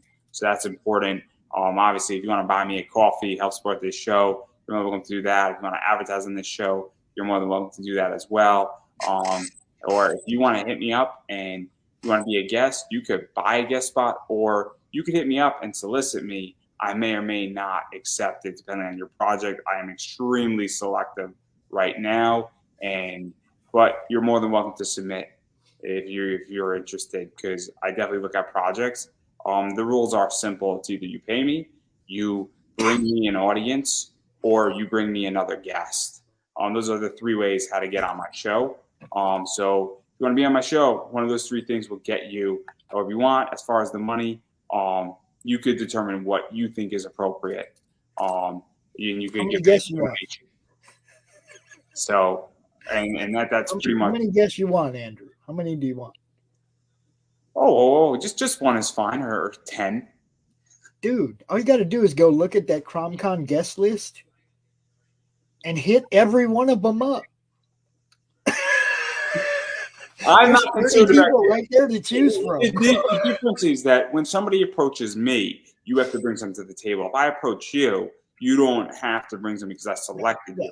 If you want to, it's just you still okay. I'm telling you that there's a plethora of guests of prospective guests right there on that list. You don't even have to looking at it. Don't worry. I am more than good right now. I am looking forward to May right now and trying to book some people because I'm good in April, and I have some other people that have not been announced actually on my show yet. But I am looking also for talent, and I'm looking for people who are at a certain caliber as well. So obviously I'm being very selective, but that's neither here nor there. Obviously, though, I'm going to give you the final word. So I was going to say, I just booked a new permanent spot for CromCon for Silverline Comics. In the future, starting in May, 8:00 on Saturday will be the Silverline Hour, and it will be Roland and his people from 8 to 9 at CromCon forever. Roland, and Davis, and Aaron, and John. Oh, what horrible people they are! Just horrible people. I'm being facetious. I love Roland in a lot of ways, and I've had a bunch of those people on. Tommy, I've had on, Florimonte. And so I thoroughly enjoy what Roland does. Yeah, but I threw it at him. I was like, rather than try to hit or miss on spots, because the spots really go fast. CromCon, when I do sign up, it's always full within 24 hours. Always. And Roland come to me like 5 days after sign up, and he's like, "Hey, man." And I'm like, "Look, Roland, you got too many people not to just have your own hour in CromCon every month. You got too many people and too many things going on. You should just be sewing up an hour every month, right?" So he went and talked to everybody, and he come back and he's like, "Yeah, it sounds good, man." So there will be a Silverline Hour at 8:00 on Saturdays going forward in CromCon. Yeah, there's a lot of stuff, but I do want to give you the final word. Where obviously to end this entire interview and show. So you have the final word. The final word is support this guy. Okay? Support him because he's putting in work. Y'all don't realize how much goes into these shows. Unless you're doing these shows, you just don't know. Okay? I know people that come out, they do a half-hour guest spot, and then they're like, "Man, I'm so drained. That was so..." I was like, "Yeah, try to do this shit for 3 days straight, all freaking day, and still come out here with the energy, right?" Because I am trying to promote what you guys do, and that's that's the most important thing, man. Get eyes on everybody that you can. Support people like Andrew, people like me, people like RJ that are just trying to get people seen, man. Help them out.